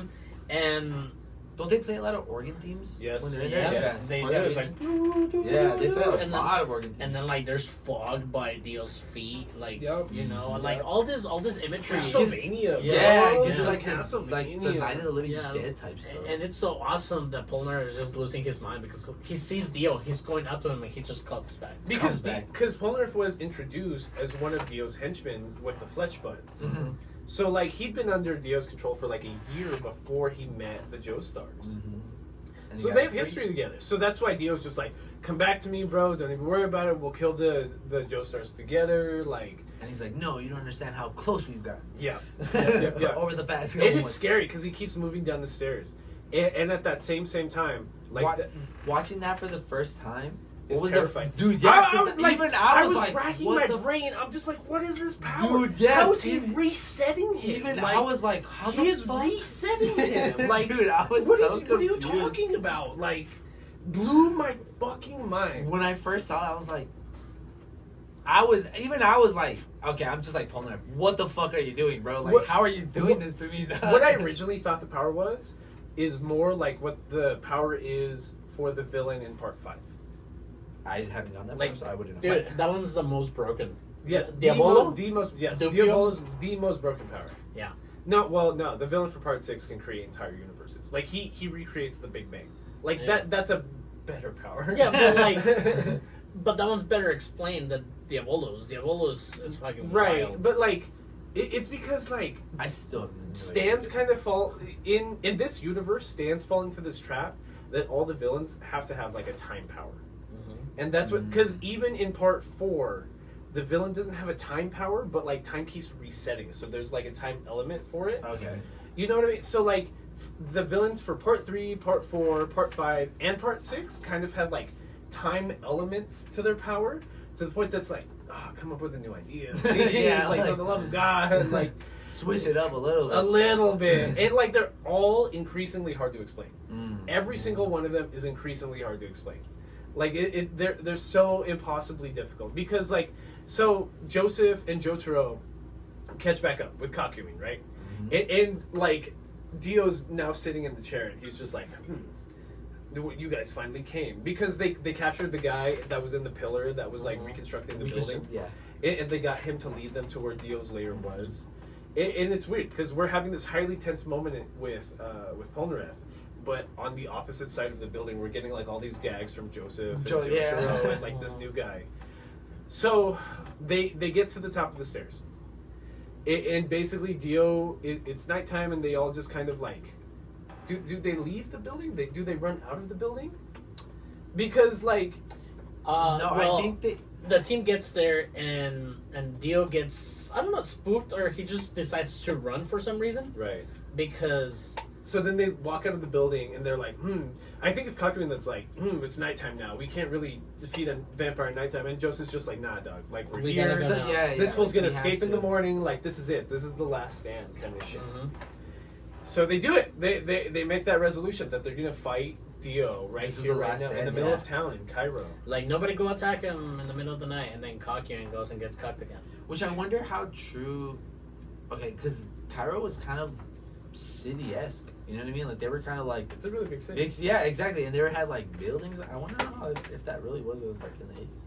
I'm not trying to say they had like fucking huts or Cairo's villages fairly and shit. But developed. yeah, but I'm saying like, damn, it's weird to see other different aspects in the world. At Well, certain times. it's crazy because like the next episode starts where Dio's kind of like just gliding around town, or just like you know he doesn't go out a lot because he's a vampire Oh, and yeah. like he's on the run sort of. So he finds an American senator that's visiting Cairo, hijacks his limo, keeps fucking him up, and like the guy doesn't even understand how it's happening because it's like from one moment to the next, from one snap to the next. Like he keeps getting He's- fucked up, or yeah. his teeth are missing, or whatever. To the point that he ends up driving his own limo with Dio in the back. And Oh the man, ju- that scene was crazy. it's- Even I was it's like, so "What the gruesome. fuck They're- is he's a happening?" regular human, basically, Mhm. but he's a corrupt American corrupt- senator. Is how they make him So sound. it- Like he's just like, you know how much money I'm getting from the city of Cairo. You're an American senator. It made me think too. Is like do I feel bad for him? Because he's kind of a piece of shit of a person, Right. but he's getting fucked up, like, kind of for, like, no reason. You know what I mean? So Somebody it's way kinda more like- powerful. Yeah. Like From someone that a vampire with a magical stance. Yeah, Like, and what- you're just what like, the damn, fuck? did you really, like, okay, maybe you deserve to, like, lose your money and all your power, but, like, did you deserve to get fucked up like that? That was kind of intense. Probably not. No, exactly. So it's like, goddamn. So yeah, but in a car behind them, our crew is like falling behind, right? And all we have is Hierophant Green. That's the only like long distance attack we have. To the point that like Dio keeps like he finally reveals kind of sort of to the audience right here what his stand power is. To the point that he keeps like jumping from the back, hitting to the car, and then like appearing back inside the limo. And us as an audience were like, how is he doing that? How is he jumping from outside, jumping out of the car into the street, punching the guys, and jumping back in the limo while it's all in motion, right? And we're just like, what the fuck? To the point that like Kakyoin kind of corners Dio on some rooftops in front of a clock, and he uses Hierophant Green power to make a net, to make a web of like Hierophant Green, like fucking tapeworm string everywhere. And he's just like, I don't know how you're moving everywhere at once, but like I'm gonna figure out where you're going first because of moving. Yeah, and where you're not moving because I have this web, right? So he does the Emerald Splash, thinking it's gonna corner him. Dio cuts through a line of ribbon of Hierophant Green, fucking tapeworm, tail, all at once, and bashes Kakyoin like right in the gut. Like punches a hole through the guy and like knocks him into a water tower on top of a building. It's just like, damn, bro, how strong do you have to be to punch a hole through somebody's fucking chest? Well, he has the same strength as Star Platinum. So And it's Star like- Platinum's the strongest. Dude, one. and it's like, Jesus Christ. And this whole time, Dio's using a lot of language that's kind of like, I'm the perfect being, I'm the perfect individual, who do you think you are standing up to me? Just a lot of like grandiose language, just like, you're not even in my species because you're not a vampire. Like, you are so far beneath me. You are an ape, I am a human, kind of thing. It's like talking to Freezer or some shit. Yeah, bro, exactly. So, like, you fucking monkey. right before, right as Kakyoin was getting blasted, he did a Hierophant Green splash at the clock tower, right? So like Joseph and Jojo pull up. Like Joseph's kind of dorky, funny because he's using Hermit Purple as like a Spider-Man. Yes. To like jump between buildings. It's like that never happened before, and it looks dorky as fuck on big ass Joseph. You know what I mean? This fucking LeBron James looking through shit. Yes, yes, exactly, exactly. So then, like, they're where Kakyoin is, was like, what's going on? And Kakyoin's just kind of like trying to point at the water tower, just like the clock tower. That's it. And like Joseph gets a brain blast here. He's just like, why do you blast the clock tower? Why are you pointing at the clock tower? What the fuck's going on at the clock tower? Dio's power is to stop time. What did you first think when he was pointing to the tower? I didn't think anything. I'm really lost. bad at clues and at puzzle games. I'm bad at crosswords. I'm bad at Jeopardy. I am terrible at anything that's a trivia that gives you a clue. My brain just does not function that way. What about you? Did you think of anything when you pointed at the tower? Because I was like, what the fuck does he mean? Well, what I thought he had figured out first was the distance, right? Because he made the net 25 feet. Yeah, they're really specific on like. Yeah. So they're trying. So the math that was going on with Kakyoin's Emerald Splash and the net was that the distance and how far he traveled and how long it lasted since he threw the Emerald Splash. So when that happened, I studied a lot of math. So to me, that's time. Right. So it initially thought it was like, oh, he's probably controlling time. Right. That's pretty smart, actually. Yeah. That's right. Because he can't control velocity and space without messing with time. So that's what's happening. Science. That like Dio Which was able makes to jump sense. between the cars Yeah. by stopping time. Correct. Because nothing's in motion while he stopped time. Yeah, because he's the only one able to move. He's able through to that. blast through all the Hierophant Green fucking tails by just blasting through them Doesn't all he? at once. Yeah, he just. I in remember time. that scene too. He just kind of like, I'm just gonna kind of like shift through all this shit and then fucking punch a hole through your chest, which was like, what the fuck? When I first saw that, I was like, yo, this guy is. Well, immediately, as soon as Joseph figures it out, he's like, we can't beat that. Yeah, we he's can't, what like, the 46 edoepises. And he's like, nope, we can't do Yeah, that. he's like, He what do you can't want me do to that. do? Yeah, he's like, what do you want me to do? we against that? can't beat that. Nope. He books it. They're running by a cafe, and Dio's just like stopping time and fucking people up in the cafe, like shoving nose spoons He kills through a people's random like cat. You remember brain that? stems, killing cats. Like he's making people punch each other. Like he's just being a fucking dick while A time. prankster. What's with this mangaka killing animals like that? Why? Because like when animals die, you feel it more. Yeah. You know. But that was It's random more of a as piece of fuck. shit. Yeah, I was Like, like, yo. like you're a psychopath if you kill animals. Yeah. Like Dude, this how guy- I Dio can't see how he- kicked a dog. Like in the, Yeah, when he first in the appeared, first I was part. like, and he He burned put- that shit alive. Yeah, he fucking put He that shit killed in the the dog roaster. alive. Yeah, that's crazy. psychopath. That's why I you said know? last time, bro. He's the perfect villain, man. So It's so crazy. Dio corners Joseph at the cafe, and like at the very last second, right before like Joseph gets blasted through the chest too, Joseph just yells to Jotaro, just like it's time, like that's what Kakyoin was trying to tell us. That's what's going on right now. Like I don't know how you're gonna beat him, but just run away, and it has to be time. There's no way around it. And at that point, like, not Kakyoin, Polnareff isn't even with him because he's off on the side trying to figure out how to get revenge on his own because he's so upset that like Iggy and Avdol died while trying to save him. Mhm. So this is where we get that meme. No, it is a meme, but like it's also like the coolest scene where it's Dio v Jotaro, right? Like Yeah. Dio being like, "Oh, ho, ho, you're gonna stand up to me." Yeah, well, that's how I have to beat you up. I have to stand up closer, and that's where you get them like lunging towards each other. Yeah. These two giant fucking guys. And their stands are equally matched. Like Dio says it several times. Like they're tied in terms of speed, and like we've kind of been talking about nonstop how Star Platinum is so quick that it can grab a bullet in the air, it can stop a moving vehicle. They're so strong that they can blast through buildings, but like they're both so equally matched in all of these super broken ways that their stance punching each other in the air is lifting them upwards. The Yeah. force is so great that instead of them being moved backwards, they're just being moved up. And it's crazy because like from here on out, Joseph can. This is the only time this happens, and none of the other parts that that Jotaro's in, even though he's in like 3 other parts, he can basically fly by kicking the ground so hard now. Which in my head, I mean, knowing what we know now in One Piece, it's like Geppo. You know what I mean? It's just- that's kind of how I thought of it. No, you're right. So it's crazy, but like when Dio starts using his power to stop time in the middle of like this punch battle, it's so broken. Yeah. It's so Yes. because it'll be like them just punching each other nonstop, like equally matched, floating up in the air. It's like ho ho ho, the world though, and then Just like time stop, stops, yeah. and then like Dio's so full of shit that he always has to have like. He can only stop time for 6 seconds, but he has 5 seconds of just monologue. Yeah. Because he loves himself so much. I am the perfect being. I have the perfect stand that can defeat anybody. The most powerful stand, Star Platinum, cannot beat me, the Worldo, and And then Dio. it's 1 second of, oh fuck, I forgot. and just punches like Jotaro in the face or some shit. And you know what makes me think about? It makes me think about like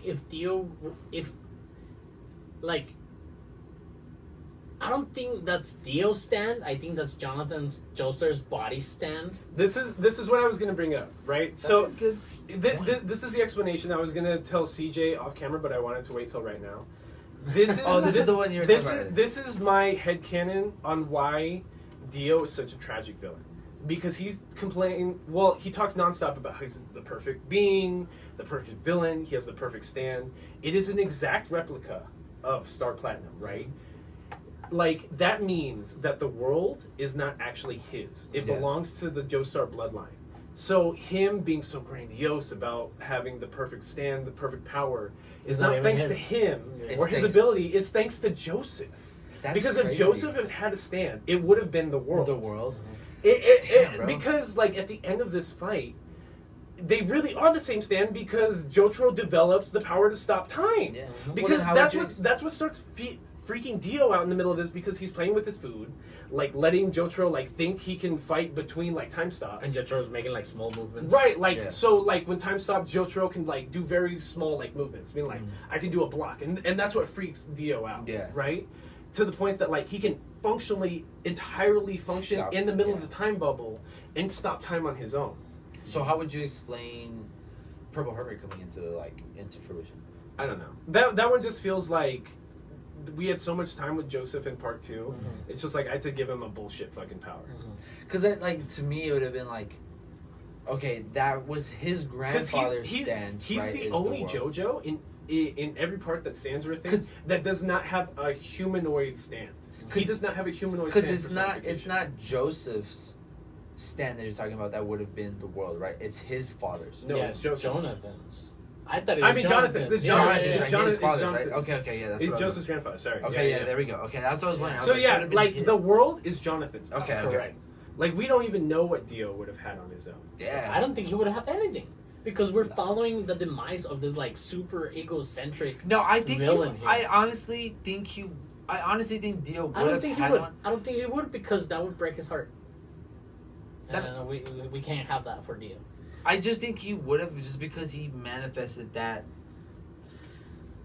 that ambition. Like, yo, I wanna like be the best or whatever. Like fucking- Vegeta, like yeah, Vegeta. kind of like that. It would have like He manifested trained on it his up own. though. Yeah, It's yeah, Like, I when he feel first like got he it, he would've- could only stop time for like 3 seconds, and he kept training it and training. So it I and feel training it. that's why I feel Sure. like he would have Sure, had like sure. something manifest for him. Maybe There- not like there's a stop crazy time, but- scene at the end of the second episode in the fight where like Dio stops time, and after Jotaro had already attempted to move in the time bubble, that Dio just pulls out of his ass like 30 fucking knives. Oh and yeah. just throws them all at Jotaro. We're just like, where the fuck did this come Yeah. from? It to the point that like when time starts again, like all these knives go straight into Jotaro, and we're just like, what did Jotaro lose? What just happened? And Jotaro's on the floor for like an episode, bro. A whole, like half an episode. It's just like, oh, good thing I had all these comic books In my- Just books. which I I knew thought this was I knew he'd random. throw knives at my chest. Like I that's why all thought these that, books on dude, me. I thought that was so fucking like what? Such a Like cop-out, yeah, bro, yeah. that was such a cop out. I would have much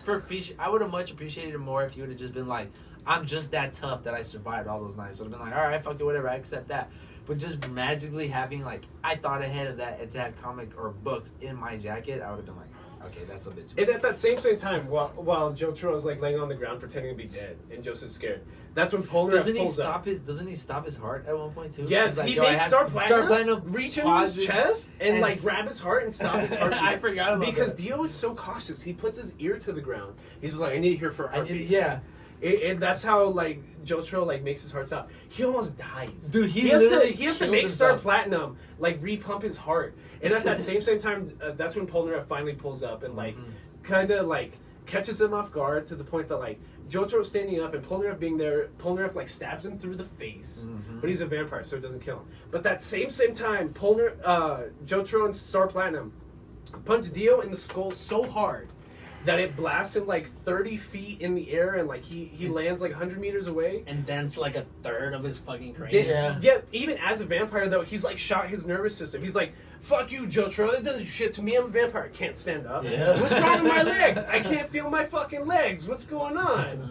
And like Oh, my frontal lobe is missing. and again, it's kind of a narrative cop out because the only reason he gets away is because a car is driving by at that same time, and like Dio just like grabs it and runs away and like flies away himself while away. holding onto the car, but then it lands right in front of where Joseph's body is. So then Dio sucks up Joseph's blood and he's like, haha, this was my plan the whole time to get more Joestar blood so that Jonathan's body would stop rejecting me. Because there's language in earlier episodes, it's like that Dio keeps describing that the left side of his body's weak because like the body's rejecting him. So that comes up later, kind of. So now Joseph kind of still has a bunch of stab wounds in him, even though he was able to stop the knives from going into Jotaro. him. He's still Jotaro. He's still fucked up, right?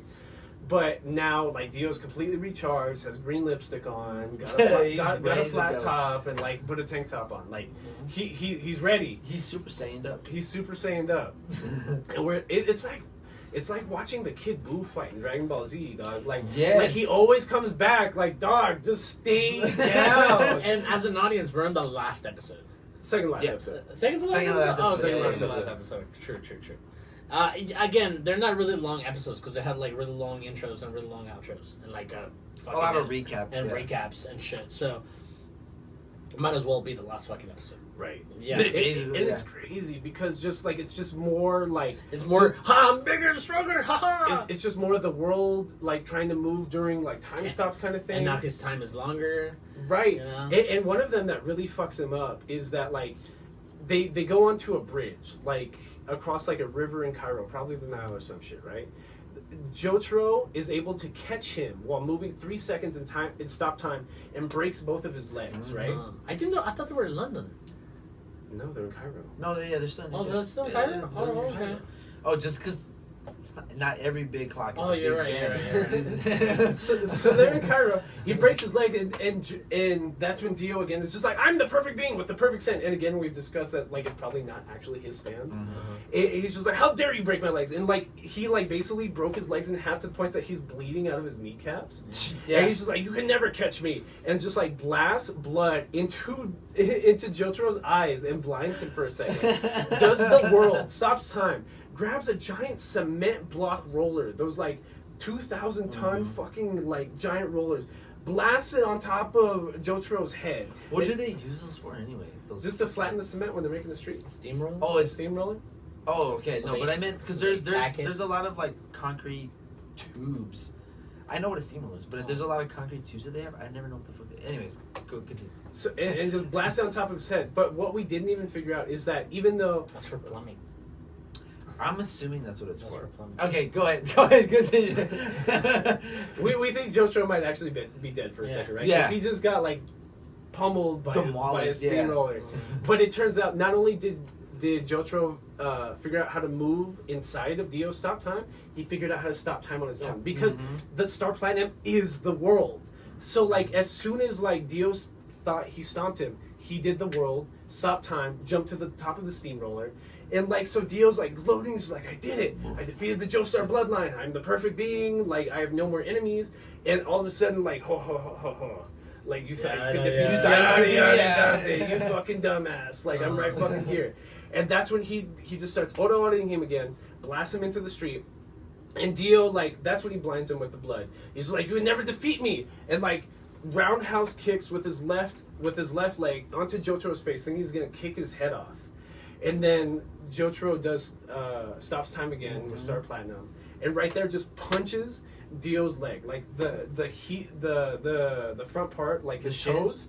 Oh, it was the shin. Yeah. Punches like the shin that's like supposed to be kicking in the face, and time starts again, and like there's this back and forth kind of give and way thing, and like they kind of make you think that like Jotaro lost like that battle of strength for a second because it starts rolling back. It's like, oh no, I couldn't do it, and then all of a sudden this blast of light, like this crack, starts like going up through Dio's left leg into his right side, and just all this light just like bursts him into flames because he had explained earlier that his left side is weaker.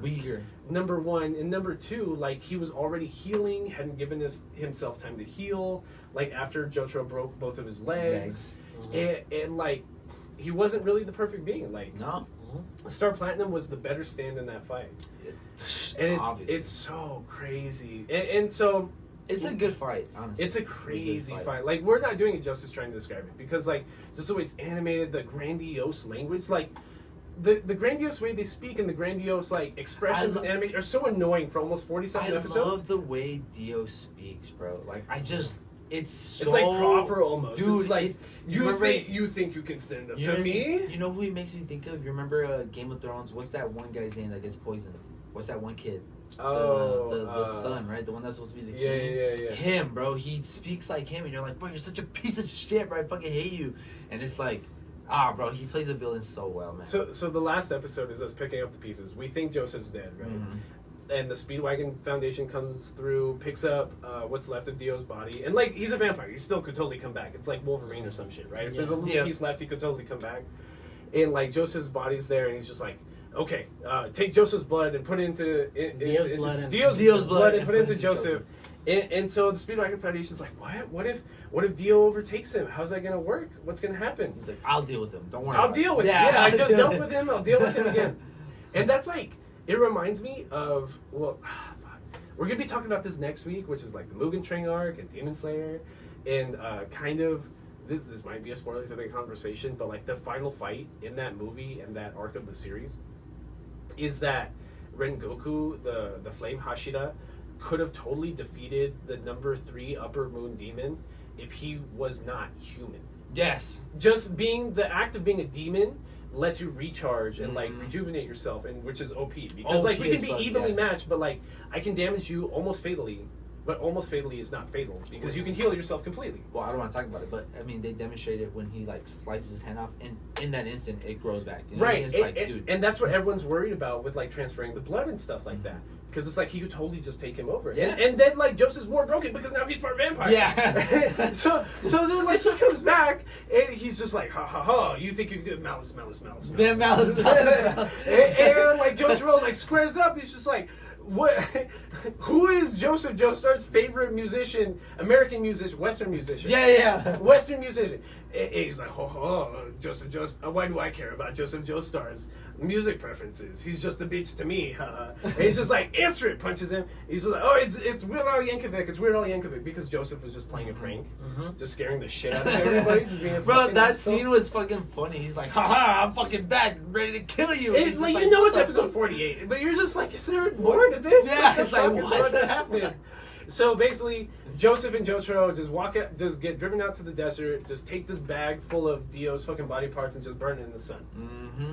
And that's it. That's it, bro. That's when we like, that's when we get the Polaroid picture of the backs of everybody on their journey and shit. Bro, that last credit scene- the last scene is them saying bye to Polnareff at the airport. yeah. Oh, dude, that whole scenario at the end when the credits roll and you see the photo, I was in tears. I'm not gonna lie. Yeah. I'm man enough to admit it. I was in tears. That shit was fucking sad, bro. I was like, yo, we just went on this crazy ass journey with everybody, and then it ends like that. Like, I mean, it ends good, but it's like we just lost two valuable members of the group, which are Kakyoin and Abdul. And then, I mean, Polnareff's not dead, but he goes off on his own, so it's like, fuck, we just lost everybody. Yeah. And once you think you have a feel of what the tone of this anime is, you don't, because the next part it's even more outrageous. It's more crazy. Yeah. The next one's entirely slice of life, and that's why a lot of people don't like it. Which I like, it's think one of my it's- favorite parts because it has the best music. I think it's slice of life until the last like 8 episodes or like 6 episodes. It turns horror. Yeah. Then it becomes turns like horror, really yeah, fucking yeah, dark. yeah. But for the most part, it's like for like 30 episodes, it's really slice of life. Well, I think that's it for Stardust Crusaders. I think that's fucking it. Do you guys Which is- want to do the nerd down? Nerd down. Nerd down. Nerd down. Nerd down. Nerd down. Welcome to Nerd Down with Girth Gets Down. my name is Drew Philippelius. I'm Aldo Mendez. I'm back with my friends. At the beginning of this Nerd Down, I do want to re-go over our housekeeping notes. Please enter our June giveaway by being a subscriber on YouTube and leaving a comment on a YouTube video during the month of June. And commenting on a YouTube video during the month of June. Thank you. And leaving a 5-star written review on Apple Podcasts, and then emailing us telling us that was your 5-star written review. And we will get you some hand-picked nerd shit. Please follow us on all social media handles. That's Twitter, Instagram, TikTok at Between Nerds. Please email us questions, comments, or concerns to betweennerdspodcast@gmail.com. And not only that, thank you for fucking listening and staying with us this fucking long into the video. If you have made it to this point, congratulations. Thank you guys. Yeah. From Holy shit. the bottom of our hearts. And I've said this before to you guys in previous episodes, but the what's the word I'm looking for? The rewards that they give, like for the contestant winners. The giveaways? Yes, the giveaways. I can attest 1,000%. They're fucking badass. There's some fire shit that they give you guys. They don't give you this weak ass little keychain or this land. No, they give you some badass shit. I can 100% attest to that. It was my co-host's birthday not too long ago. I just got on my fucking Bakugo. You know? I'm 29. This will turn 29. And it's been so I'm long 30. since we No, recorded. I'm Well, I was 30. playing Aldo. Oh Aldo yeah, turned I'm 29 30. earlier. I'm the oldest. I'm Me the and old CJ man. have the same exact birthday. CJ turned 30 at the same time. Mm-hmm. And like I said, thank you for staying this fucking long. We are like 4 hours into this recording. We still have to cut. Oh. Maybe this is gonna be a 3-hour episode. Yeah, who knows what the timestamp is? Fuck, what was I going to talk about? I was just gonna say that.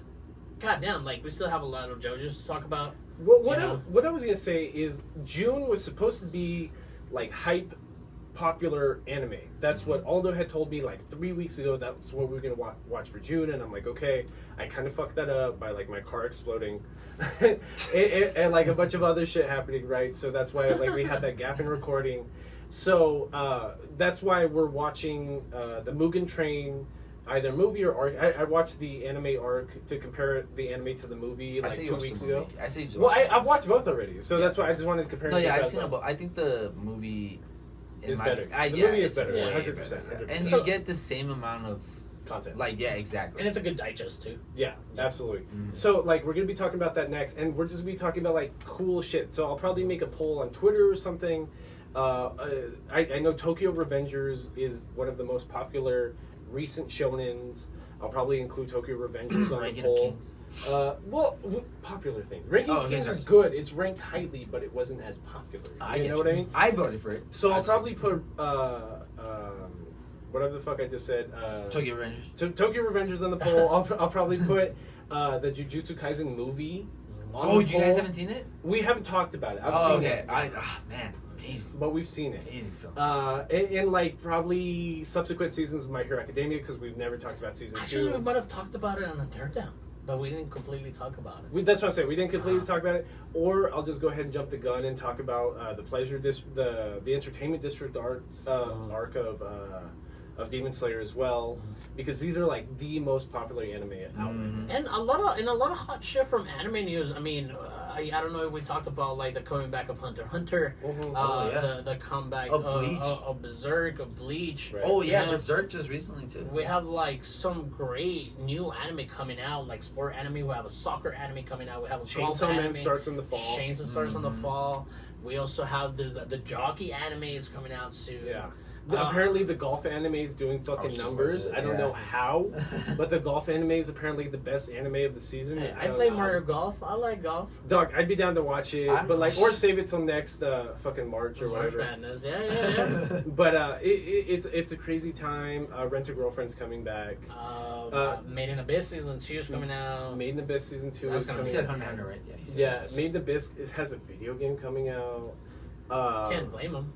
Isn't Fruit setup. Basket's coming out with like a movie or something like that? Fruits Basket has a movie coming out in the fall. Dragon Ball Z, yeah, Dragon Ball Super. Dragon Ball Super has a movie coming out in the coming fall, out and a soon. series starting like early next year, I think. Oh shit! Yeah, they're shit. starting Dragon Ball Super the series over again. Okay. To continue where they left off after the tournament. Yeah. Not a reboot or anything. And speaking of YouTube, we did get some comments from a nerd, trying to guide us into the right ending of Hunter x Hunter season 3. He was very well versed in the ending of it. I mean, he did say that he copied and pasted like the entire synopsis of like the episodes. But thank you for showing up. He did say that we should watch something that we already talked about. He went the extra mile to prove his point. So that's Correct. that's exactly Yeah. what they want. They want that type of. And like the fact for him to be like, "Yo, you got the ending all wrong. This is what it is." Did he listen to the whole episode? Goddamn! Thank you for listening. Yeah. Mhm. Yeah. Yeah. Because we sit here and we talk nerd shit. We've been talking for 4 hours. Crazy. Way to be a supporter, man. Way to be a supporter. Absolutely. And we could even do Violet Evergarden. Oh, I like One Piece finally announced that the final saga of One Piece will be happening Starting. immediately after a month long. It's gonna be 25 A arcs. month-long break, man. Maybe. The last Okay, well, saga this- was only 3 arcs, right? Lasted Punk what? Hazard, Dressrosa, Oh, 4. Zoe, and then Wano. 4. So 4, yeah. 4. Well, Zoe is more like a quick. Well, I mean, it introduced like a lot of because that's how they figured out like how to get to the road monoliths and all that, and Right. where to get to Raft Hell, and then So it was 4 arcs. It was 4 arcs, and that was That lasted how long? Like 7, 8 years? Wano itself was like 4 years, bro. Has it Yeah, been 4 years? How old am I? The start of Wano started in July. I literally, I swear to God, I looked this up just like the other day. July, like, fucking 7th, or maybe even like June 7th or June 6th of 2018. That's crazy. It's been 4 years, man. It's wild. There's a lot of crazy shit happening right now. Man, a lot of information. And Well, we still have more questions to ask. There's a lot of media going on right now too, because even like Disney Plus is Disney just pumping shit out with Star Wars and with Marvel. Mhm. Like Thor comes out soon. Miss Marvel just started. Obi-Wan is going on. The 4th episode. Right. I like honestly, episode 3 of Obi-Wan Kenobi might be one of my favorite scenes or episodes in any like Disney Plus original series so far. Is that the one where it's Darth Vader versus pops up? Okay, yeah. It's Darth Vader versus Obi-Wan. Crazy, absolutely batshit insane. With James Earl Jones' voice. Yeah, that's crazy. And what's crazy is because like in the comics, like after Anakin got defeated and turned into Darth Vader, he was obviously less mobile, and that's how they explain how Darth Vader fights in the original series.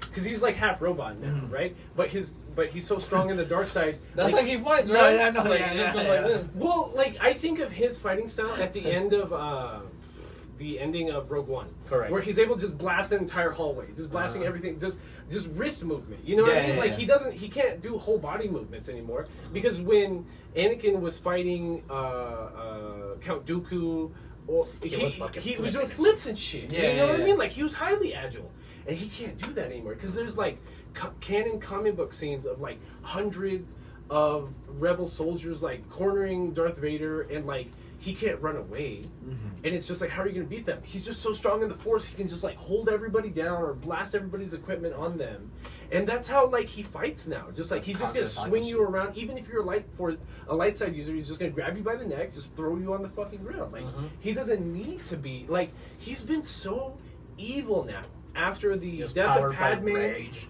Yeah, just power rage. Just after the death of Padme and just all this other bullshit that's been going on for 10 years, he's just so raw And strength the fact that with his the master Force. almost nearly burned him alive, like, so it's like, Exactly. yeah, I'm fucking mad, dude. It's like, I'm fucking And pissed. honestly, I want to talk about this. Like, I hate Star Wars and Marvel fans so much just because, like, this is like the 4th, 5th high profile time that the Star Wars fan base has totally Are fucking blasted idiots. a woman of color just for being a woman of color. And bro, let alone that, like, they'd be bullying a fucking 12-year-old, a fucking 11-year-old Yes. fucking actress. Like, bro, shit the fuck up. It's evil, bro. Because like in the sequels, there was a Chinese American actress that basically got bullied out of the movies just for being for like real? Asian, just for being Asian and being in Star Wars. Because like the Star Wars, Is that what they did with like I know in China when it was what's the black dude's name? The one that was in Lando? Finn? Finn? Orlando. No, Finn. It was Okay, Finn. yeah. It was that's the one that knew Ray, right? The one that was friends with Ray. I knew like in for example like in China, like a lot of like the posters that they had would exclude the black dude out of that shit because they were just like, nah, we're not trying to have that. Right, but now it's like the opposite though, because like they're so used to having only white characters on screen besides Lando Calrissian that it's just like anybody that's a person of color just cannot be in Star Wars. Which is because weird, they're this so wasn't convinced that the Star Wars, this fictional universe, is just all Only white people. It's just all white people. And you know what's fucking wild? Like, to think that something as awesome as nerdy, I just feel the Star Wars, its net is so huge that it just also catches the most scummiest of nerds. You know what I'm saying? The most racist, the most ignorant, and fucking nasty fucking... I feel like it's the most bigoted. Well, yeah, absolutely. It's the most Republican Philly. Like, you know Yeah, what I'm yeah. saying? It's just gross, fat basement. And it's just Weird, it's just fucking ridiculous that a person of color has to come out and be like, yo, it's like that internet is going to deserve. Because she's like probably the best character, well, second or third best character in Kenobi, right? Yeah. Like, and she's just black. Like, she's just black. That's it. That's the entire issue. She's just a black woman in the Star Wars in power. show. And that's it. Like, in power. and everyone is super mad about it. Like, it's so fucking infuriating. I don't get why people get mad about a fictional universe. But it's gone so far that people are like review bombing it, and then like 3 weeks later, Miss Marvel comes out, which is like a Pakistani character, and they start review bombing it, the shit out of it again. Even in the comics, Miss Marvel was like a little brown chick. Like she's people always just been a wanna minority. hate- yeah, people just wanna hate They just them. can't stand. Like, Yeah. why are people forcing Pakistani culture down my throat? Like, I can't watch any movie from the 80s without every character being white. I never got that, like, when they're like, why do they shove this down my throat? Then just, like, don't watch it. You know what I mean? Like, Exactly. yeah, Just don't watch it. just Like, don't why are you watch so that shit. personally offended? Yeah. Like, this is a big reason. I brought it up before, and then they're down. Why I can't watch or finish season 1 of The Boys? Because like I get neither. through halfway through season 1, it's just all white people talking to each other. Yeah. I cannot stand it. Even episode 1, there's 2 black characters in the whole show. They share 30 seconds of screen time.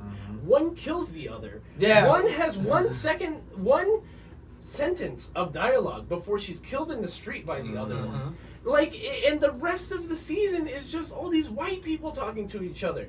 Like, and it's supposed to be in New York and with superheroes everywhere. Like, that's just not how the world works. Yeah, it just You're just pretending that, like, the world is just all white people because your all whole the time. world is just white people. And the way they make it seem is just like only white people can, I guess, be superheroes. I guess. Or No, it's whatever not the even. fuck they It's even interpret beyond. it It's as even beyond that. It's just this fucking thing that happened in the '80s too. That everything was white. Yeah. Tim Allen was on TV. Yeah. Fucking Tim Allen was on TV again, and then Tim Allen was on TV again. Like, it's just this whole fucking thing of just white people being white.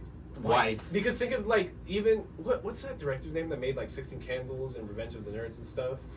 I know who you're talking about. I don't remember. I can't. He made all those cult classics, right? It's just white people shit. Police Yeah. Academy, Police Academy, all this fucking bullshit. I think you know 16 what I mean? Candles is one of the widest movies I I've like- ever read. I like It's 16 good, but Candles, it's though. just Is that one of the weird? widest movies. I I've ever used seen. to like Revenge of the Nerds. That's the one with that redhead girl, right? Before I real 16 Candles is before I realized how fucking like not progressive and almost like It's a little rapey. It's rapey as fuck. It's a like little it's rapey. super fucking rapey. It's Like like somebody most literally Asian gets raped. movies are Somebody literally gets raped. It's like the and nerds. treated as like a good thing. Yeah. It's super fucking weird. Yeah, like the nerds taking this role of like frat boys. Yeah. It's weird. So they Yeah. go on the rape offensive. To me, that's like, I mean, that's how I guess that's how it was in the 80s. Like, yeah, I touched a pussy, bro. It's like, damn, you touched a pussy, bro. It's like, bro, that's sexual assault. You need to relax. And fucking again, speaking of this fucking, because it may sound racist, but like I hate watching old movies because of the white people. Yeah. You know what I'm saying? Like I don't resonate with that. I so- don't Nah, resonate. yeah, it's like I definitely don't. you know, like Home Alone. I love that movie, but I watched that movie now. I'm like, they had a big ass house. Yeah. It's like, Bro, they're just They had a ginormous I'm house. so There's- happy that you brought that up because I remember when I think it was in the second movie where they go to New York, and then the dad's like, Kevin, you spent like $700 on room service, and it's like, bro, are you really that mad, bro? Because it's like, and look at the hotel that you're staying in. Look at what, like, I agree. It's like, dude, you have money. There's no way I can relate And to not that only shit. that, like at the time, one of the only things that resonated with me really good, and this is why this show is really good still, is because Malcolm in the Middle was based of a middle Like class a middle family. class, yeah. You know what I'm saying? They were struggling, living paycheck to paycheck, paying rent, paying property, whatever, like dealing with all this regular stuff. And you're like, as a Mexican kid, I'm watching this white middle class family, and I connect with them more. It's like watching Bob's Burgers. Yeah, I absolutely. watched I watched the movie. I watched the movie too. Yeah. I watched the movie Oh, too. And that's good. exactly the point of the Bob's Burgers movie is that, like, dog, like, they're just, like, lower class or they're, like, lower middle class. Like, Yeah. they are struggling. They are in this. You ever see the show? What's it called? Yes Dear. You ever see the show called Yes Dear? It's basically the same thing. It's like this middle class, well, sort of middle class. Like they're doing pretty well for themselves, but they take in the wife's sister who has like her husband and her kids, and they basically take them into the house. Same thing. It's like a middle class family trying to make ends meet and this and that. And it's like, to me, it's so relatable because it's like having one of your families moving. I used to live with one of my aunts when we were younger. Me and my mom, and my sister, like we used to live together. So it made me think like, oh I lived shit. with my grandma at several points. Yeah, it's like it's super relatable because like at some point, families live with each other. You know what I mean? So Mhm. it's like it just Yeah, happens. growing up in Juarez, I lived in a house with like 13 people. Yeah, dude, I lived in a house exactly, bro. I lived in a house with like 10 fucking people. My grandma owns 2 properties in Northeast El Paso. She owns both the houses next to each other.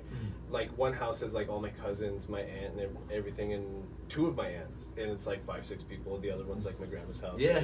You know what I mean? It's equity, but like it's not seen as equity because that's not how like non upper middle class to upper class white people can like see it. You know, yeah. we're not in that group. Like, it's not equity to us. It's like a place for your fucking you to live, family. yeah. You know what I mean? Like It's like a necessity, yeah. it's not investment. It's like just what how people you have to do. live. Yeah. You know what I mean? Like, and that's what sucks about like the situation. Like don't get me wrong. All of this inflation bullshit sucks, dude. But like, I think the housing market part like sucks so much more because people and companies are like, there's individual investors that have 4th, 5th homes to like Airbnb them out. You know what I mean? And like just try to raise equity and raise you're not working for your salary. You're just like taxing living on people a little bit. I know that sounds super like it's super tree huggy and kind of like very No, empathic. no. It's super liberal of No, me. I'm It's kidding. super liberal of me Well, to explain it like that. Well, it's because in the conversation of like the living in USA, it makes you sound completely ridiculous, but somewhere like in Germany where they don't have any homeless people because they give them jobs and places to live, Yeah. stuff like that, it's not crazy to anybody. Yeah. You know what I'm Yeah. saying? And to be and to have the house market change completely to where, you know, people can buy a house, and it's so crazy because we're not even earning a living wage if the prices of these houses are like this. Yeah. You know what I'm saying? There's no way we're trying to pay $1,000 home, $2,000 home. I think that's what's frustrating about like me working. Like I'm like maybe one of 3 people in a building of 300 people that are under the age of 30 in this building, right? And like every single person is just like, why does your generation so rude? Why are you feeling so entitled? 'Cause we're why are you mad. always looking to work up? Why can't you just be happy where you're at in life? It's just like because we don't have anything, bro. Right? It's like, I'm $50,000 in debt with a master's, making like the bare minimum for what I should be making with my qualifications, and like I'm not gonna own a home within the next 5 years probably. Like I don't have what my parents had, what everyone else in that building had when they were my age, and they don't get that. And with the, cause like I mean, I think I saw like a post of like a receipt of college in like the 70s or whatever. It was like for an entire semester, it was like $150. It's like, bro, I would gladly pay $150 for an entire fucking semester. even with bro. 70s money, that's like what, like maybe $1,000. Yeah, Or it's what, like you know? what Like, the fuck. Like, I'll gladly pay that, but it's like now it's like no, you got to pay your arm and leg if you want to go to school. It's like Jesus Christ. It is terrible. It's terrible. Yeah. They there's- just hate us. They just, and like we've been gone so long, we haven't even talked about all the mass shootings that have been happening lately. Like we were just talking about racial animus, and like a lot of people that are upset with like the Star Wars stuff adhere to like this what's it called? It's the Great Replacement theory, like the white replacement. Oh theory. yeah, That we're all just out here Bro. with the goal of harming white people by turning them into a minority. Like, are you saying there's something wrong with how minorities are treated in the United States or something? To the point that like El Paso, Texas, the mass shooting here was literally a terrorist act, like about the white replacement theory. He wanted to scare people out of participating in the political system in the state because he felt like Hispanics would be such a greater population in the state in the next few years that they would erase his. You need to reduce numbers. I guess, Yeah. Like we being the majority would somehow hurt him existing. Like the act of him and white people being minority would hurt their way of life. Yes. And that was exactly what happened in Buffalo. This fool went on Twitch, wrote like 600 pages on Discord, like actively talking about this white replacement stuff. I need to go in the blackest neighborhood in my area. It wasn't even in his area. He had to drive 4 like, hours. Yeah, in like, the New York out area, of the way, in the greater New York State area. I need to go in the blackest area that's closest to me and just like blast people up because I need to scare them out of like replacing my whiteness. Which is, that's like so deep levels of insecurity. I mean, And who knows how far or how much psychological like evaluation there and is it's not for that. fucking. It's not even fucking insecure or anything like that, bro. Because at some point, like, in it's so weird how me knowing how the culture in Mexico is and knowing how the culture in the United States is. Like in Mexico, everybody that is poor, which is most of the country, they are being targeted equally because they're poor. Right. Over here, not only are the poor being targeted because they're poor, whether you're white or black, they have divided the masses in thinking that the whites are against the blacks and the blacks are and it just turns into this fucking crazy thing. And it's gonna sound like racism, but if you're white and you're not letting me know that you're not a piece of shit, I'm gonna assume that you're a piece of shit. You know, It's just yeah. no. It's just most cases in this point. It's just it's because like, it feels ugly of a thought to think that, because a Nazi wears his uniform and you know he's a Nazi. Right. You know what I'm saying? He takes it off, you don't know he's a Nazi. Right. You know what I'm saying? So that's white people have scared me enough in this country and the things that they've done that it makes me feel like that. Well, Yeah, no, I get what you mean. the January 6th hearings started this week, right? And they've basically like proven that it was white Trump. nationalist organizations that initially broke into the Capitol. It was the Proud Boys. It was. I mean, did they discover that it was Trump that like conspired the whole thing? Well, yeah, they basically he pointed them their direction, but it was the Proud Boys that were the first ones to breach the Capitol, a white nationalist organization. Yeah, there's still people being arrested to this day for that shit. It's like, And like it was entirely an event orchestrated by white nationalists. yeah, Entirely. 100%. Oh, And like there's 100%. really people that doubt that. I don't get. I mean, well, okay, that sounds stupid to say. Like, I don't get why they doubt it. Like, I know why they doubt it because I know where they stand, and it makes sense why they're doubting it. But it's just like how can and in today's day and age, like, dog, come on, you know what I mean? Like, how are you gonna doubt that when everybody witnessed what occurred? You know what I mean? So it's like, there's no way you can. Oh no, that didn't happen, or like they did that for an entirely different reason. It's like, no, bro, it's like, come on. And back to like In the whole, you know, the housing market and like the economic and like the wages and everything. It's like, bro, we don't even want you out of power. Just let us have something, dude. Something. Right. Like, you can keep most of the money. Just keep a little bit over here, dude. Oh, it's just so annoying living in America and being a slave of capitalism. It's that trickle down economy, man. That's what they try to push on us, but it's like that shit don't work, bro. That shit obviously. has And that's what sucks because it's like the midterms are going to be a slaughtering just because inflation is so high and people are so pissed. You know what I mean? So it's like there's more extremist like candidates this year because of all the language like Trump has used after the last presidential election. That those people in this political environment, because people are so unhappy with inflation and everything, which like it sucks. Don't get me wrong. I bitch about it every single day. That like those extremist candidates are more likely to win in this environment. Yeah, bro, fucking gas is almost $5. Like, yeah, we bitch about that shit every day. Yeah, And it doesn't need to be $5. It does not. Actually, I was reading an article earlier today that said something about I forgot who it was. I was trying to read it, and I was trying to show it to one of you guys. That how like the basically like the oil extractors or whatever the fuck they're called, they're basically like, we're not gonna pump oil in order to buy back our stock, like in order to raise their profits and shit. Like, dude. Man, well, that happened a lot. So like when the Fed just invented $2 trillion during like during the first week of COVID, which like they just randomly do. Yeah, they just invented $2 trillion and just gave it to all the banks and all the investment firms. Most of that money was spent on stock buybacks. Yeah, like so they can get their money back. So that's why like the stock market's in a decline right now because it's all it's all like artificial. 80% of the money is like inflated. Yeah, it's all fake gains in the market right now. Yeah. So it's just like it was all stock buybacks, and now like they can't recoup that, and people aren't investing as much because nobody has any fucking money, and like it's just gonna get worse. Yeah. I don't know. I don't. This nerd down went entirely political. Yeah, crazy. Well, talking about Kenobi of all things. Which like Kenobi is the most fucking political and thing Star Wars ever. is all about fascism. Oh yeah, Star for Wars sure. is all fascism. We are the Empire. The United States. No, is. yeah, the the United States is the okay, empire. yeah. United States is the empire, but secretly the people are just the Republic. So Yeah, sorry to get political there, but I mean, fuck, we face it every day, and it sucks living here, bro.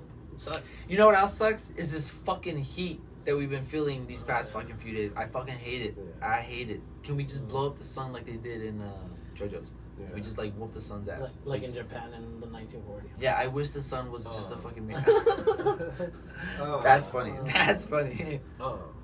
But what else have we got? We were talking about Miss Marvel. You watched Miss Marvel? I liked Miss Marvel.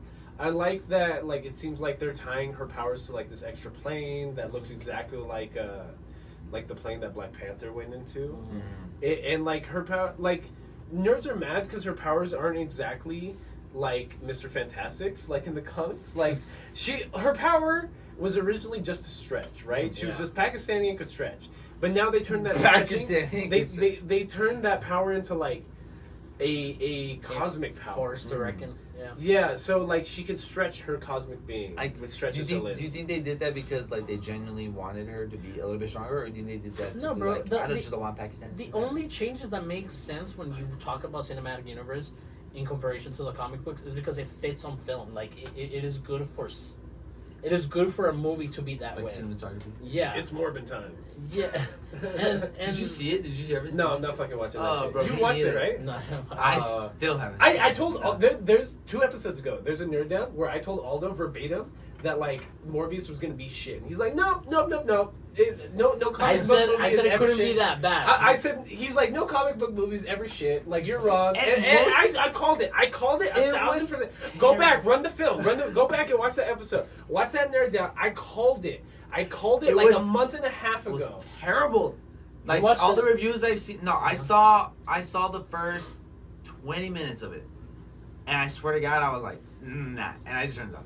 Like it wasn't nah. It was like the only good Jared Leto film I've ever seen. Fight Club because he gets No, beat up. was Requiem for a Dream. That was the only good movie I've ever seen of That's a Jared good Leto. one. That's not a good That one. is a good movie. What? That is a That's good a movie. great That's not a movie, good dude. one. You're That wildin'. is a good one, yeah. With Fight Club with him, he was in it What for do you- like 20 That's minutes. what I mean. No, bro, it That's was what I mean. terrible. Jared Leto's shit. No. Honestly, and Jared Leto has a history of like starting cults and fucking 15-year-olds. Yeah, he's a little Peter, right? Oh, He's the that- worst. that He's- is true, yeah. Jared Leto's the absolute worst. Not as bad as Ezra Miller, Flash person. Ezra Miller. Well, Yeah. at least Ezra Miller's just only giving him weed. He's not raping him or nothing. No, but like there was like some shit about him, like what is that word that we don't like? He was grooming this 12-year-old girl. Yeah. Oh, I did not know that. That's a little bit worse. You're right. Yeah. I think Right. he was assaulting people in Hawaii. Yeah. To me, that's kind of funny. But It I is. wouldn't agree with that. I wouldn't do it. Just but the it's kind of assault, funny. not Yeah, the no, sexual not assault. the grooming. That's not funny. But the assault, that's kind of funny. It's Especially just- because he's this the fool's Flash, just bro. Wild, Yeah. just throwing chairs at people. Do you know who I Yeah, am? you Like- know, yeah, like I'm the fucking Flash, and he just like throws something at somebody and then just like runs away. To me, that's fucking hilarious. But not the grooming. I just want to put that up. Like when I heard about the assault in Hawaii, I mean there has been conversations of native people of Hawaii being like, stop visiting Hawaii, like it's fucking killing us, like Yeah. stop No, it. I heard that most You know people what I'm that saying? live there are Like, just like not even natives. They're rerouting water to resorts, rerouting all this shit to like all these places that don't, like, you know what I'm saying, leaving the native people like behind. Mhm. And when he was Like what Modelo did to Mexico. like what Modelo did to Exactly Mexico. what Modelo did. Moctezuma Brewery. Yeah. Damn, you know your stuff. And Nestle does it all the time with Oh, yeah, with the- Aquafina. yeah. with shitty water everywhere. Which is not even from the spring. It's they literally say it on the bottles now. Is that it's just like from the tap or some shit. So when I heard this fool like attacking some tourist in Hawaii, I'm like, he's always been using like that defense of like, oh, they were Nazis and they were bullying me, so I fought back. And then like you're like, no, they were just regular people trying to enjoy it. Yeah, trying to just What's it called? The DC movie with The Rock. Black Adam. Black Adam looks like shit. Looks Did like you shit. see? It looks like shit. Did you It looks see like the shit. comparison that they did with that scene of him like knocking off a jet? It's I swear to God, dude. I'll try to find it. I'll send it to you. It's literally like frame for frame the exact same as the first Iron Man when he's just kind of like flying through and he sees a jet and he just like knocks a jet out and the jet. It's the exact It's same shit. thing. It's so Dude, shit. it looks. It's been in production for like what, like 7 years. It's been bro? delayed, like, yeah, twice. dude. It's like, come on, bro. That, Like, the whole DC timeline had to get moved down because that movie. because got of that delayed. movie, right? Yeah, it's Shit. like, dude, They're gonna lose money on it. I don't know how many movies Warner Brothers needs to lose money on. They just think it's good because they have Dwayne on it. That's the only reason why. Well, apparently Ezra Miller is like on the run. Like nobody knows where he is right now. Shut the Oh shit, for real? Yeah. Yeah, like they can't serve It's him. funny that the Flash They is can't on the find run. him. Like, isn't that kind of funny? That's fucking hilarious to me, dude. That's funny as fuck. It's very- not the grooming. It's just the situation. Is fucking What else? What else is coming out soon? I wish you guys had finished Thor, Stranger Thor. Things. Thor. I want to say Huh? Thor. It's gonna be. It looks fun. It looks good. It looks good. I just wish you guys had finished Stranger Things. I just have like 40 more. I'm on the third season. Oh, you're not even. Wow, you're Yeah. like way behind. Mm-hmm. Oh, well, you'll like it. I promise you that. But you need to finish that last episode. I was watching it on the planes, like traveling between here and LA, and like it's good. It's alright. It's better than the third No, it's season. not- The it's third- not the, great, The third yeah, season's so boring. The third Yeah? season's really Think so? boring. Nah, I don't think so. I think the third season. Well, I think the third season kicks up more towards the end. Like it's like, whoa, holy Well, shit. I'm like in episode 8. It's all right. No, it's good, but I think the fourth season, I like it because it's more like horror-esque, more dark. You know what I mean? It's more like It I turned wouldn't say kitty for a adult. little bit. I wouldn't say adult because it's still about kids, but it's more like oh shit, okay, it's more intense. It's like a lot better. What else you got, brother? I don't know, bro. We've already been recording for over 4 hours. Yeah, you want to call it? We might call it right there. Hey, yeah, it's been a great fucking episode. Again, thank you guys for following us on YouTube and liking us and subscribing and hitting that notification bell. Please comment. Please give us a review on Apple Podcasts so you can be entered to the giveaway. Also by subscribing and leaving a comment on YouTube, you'll be in the giveaway.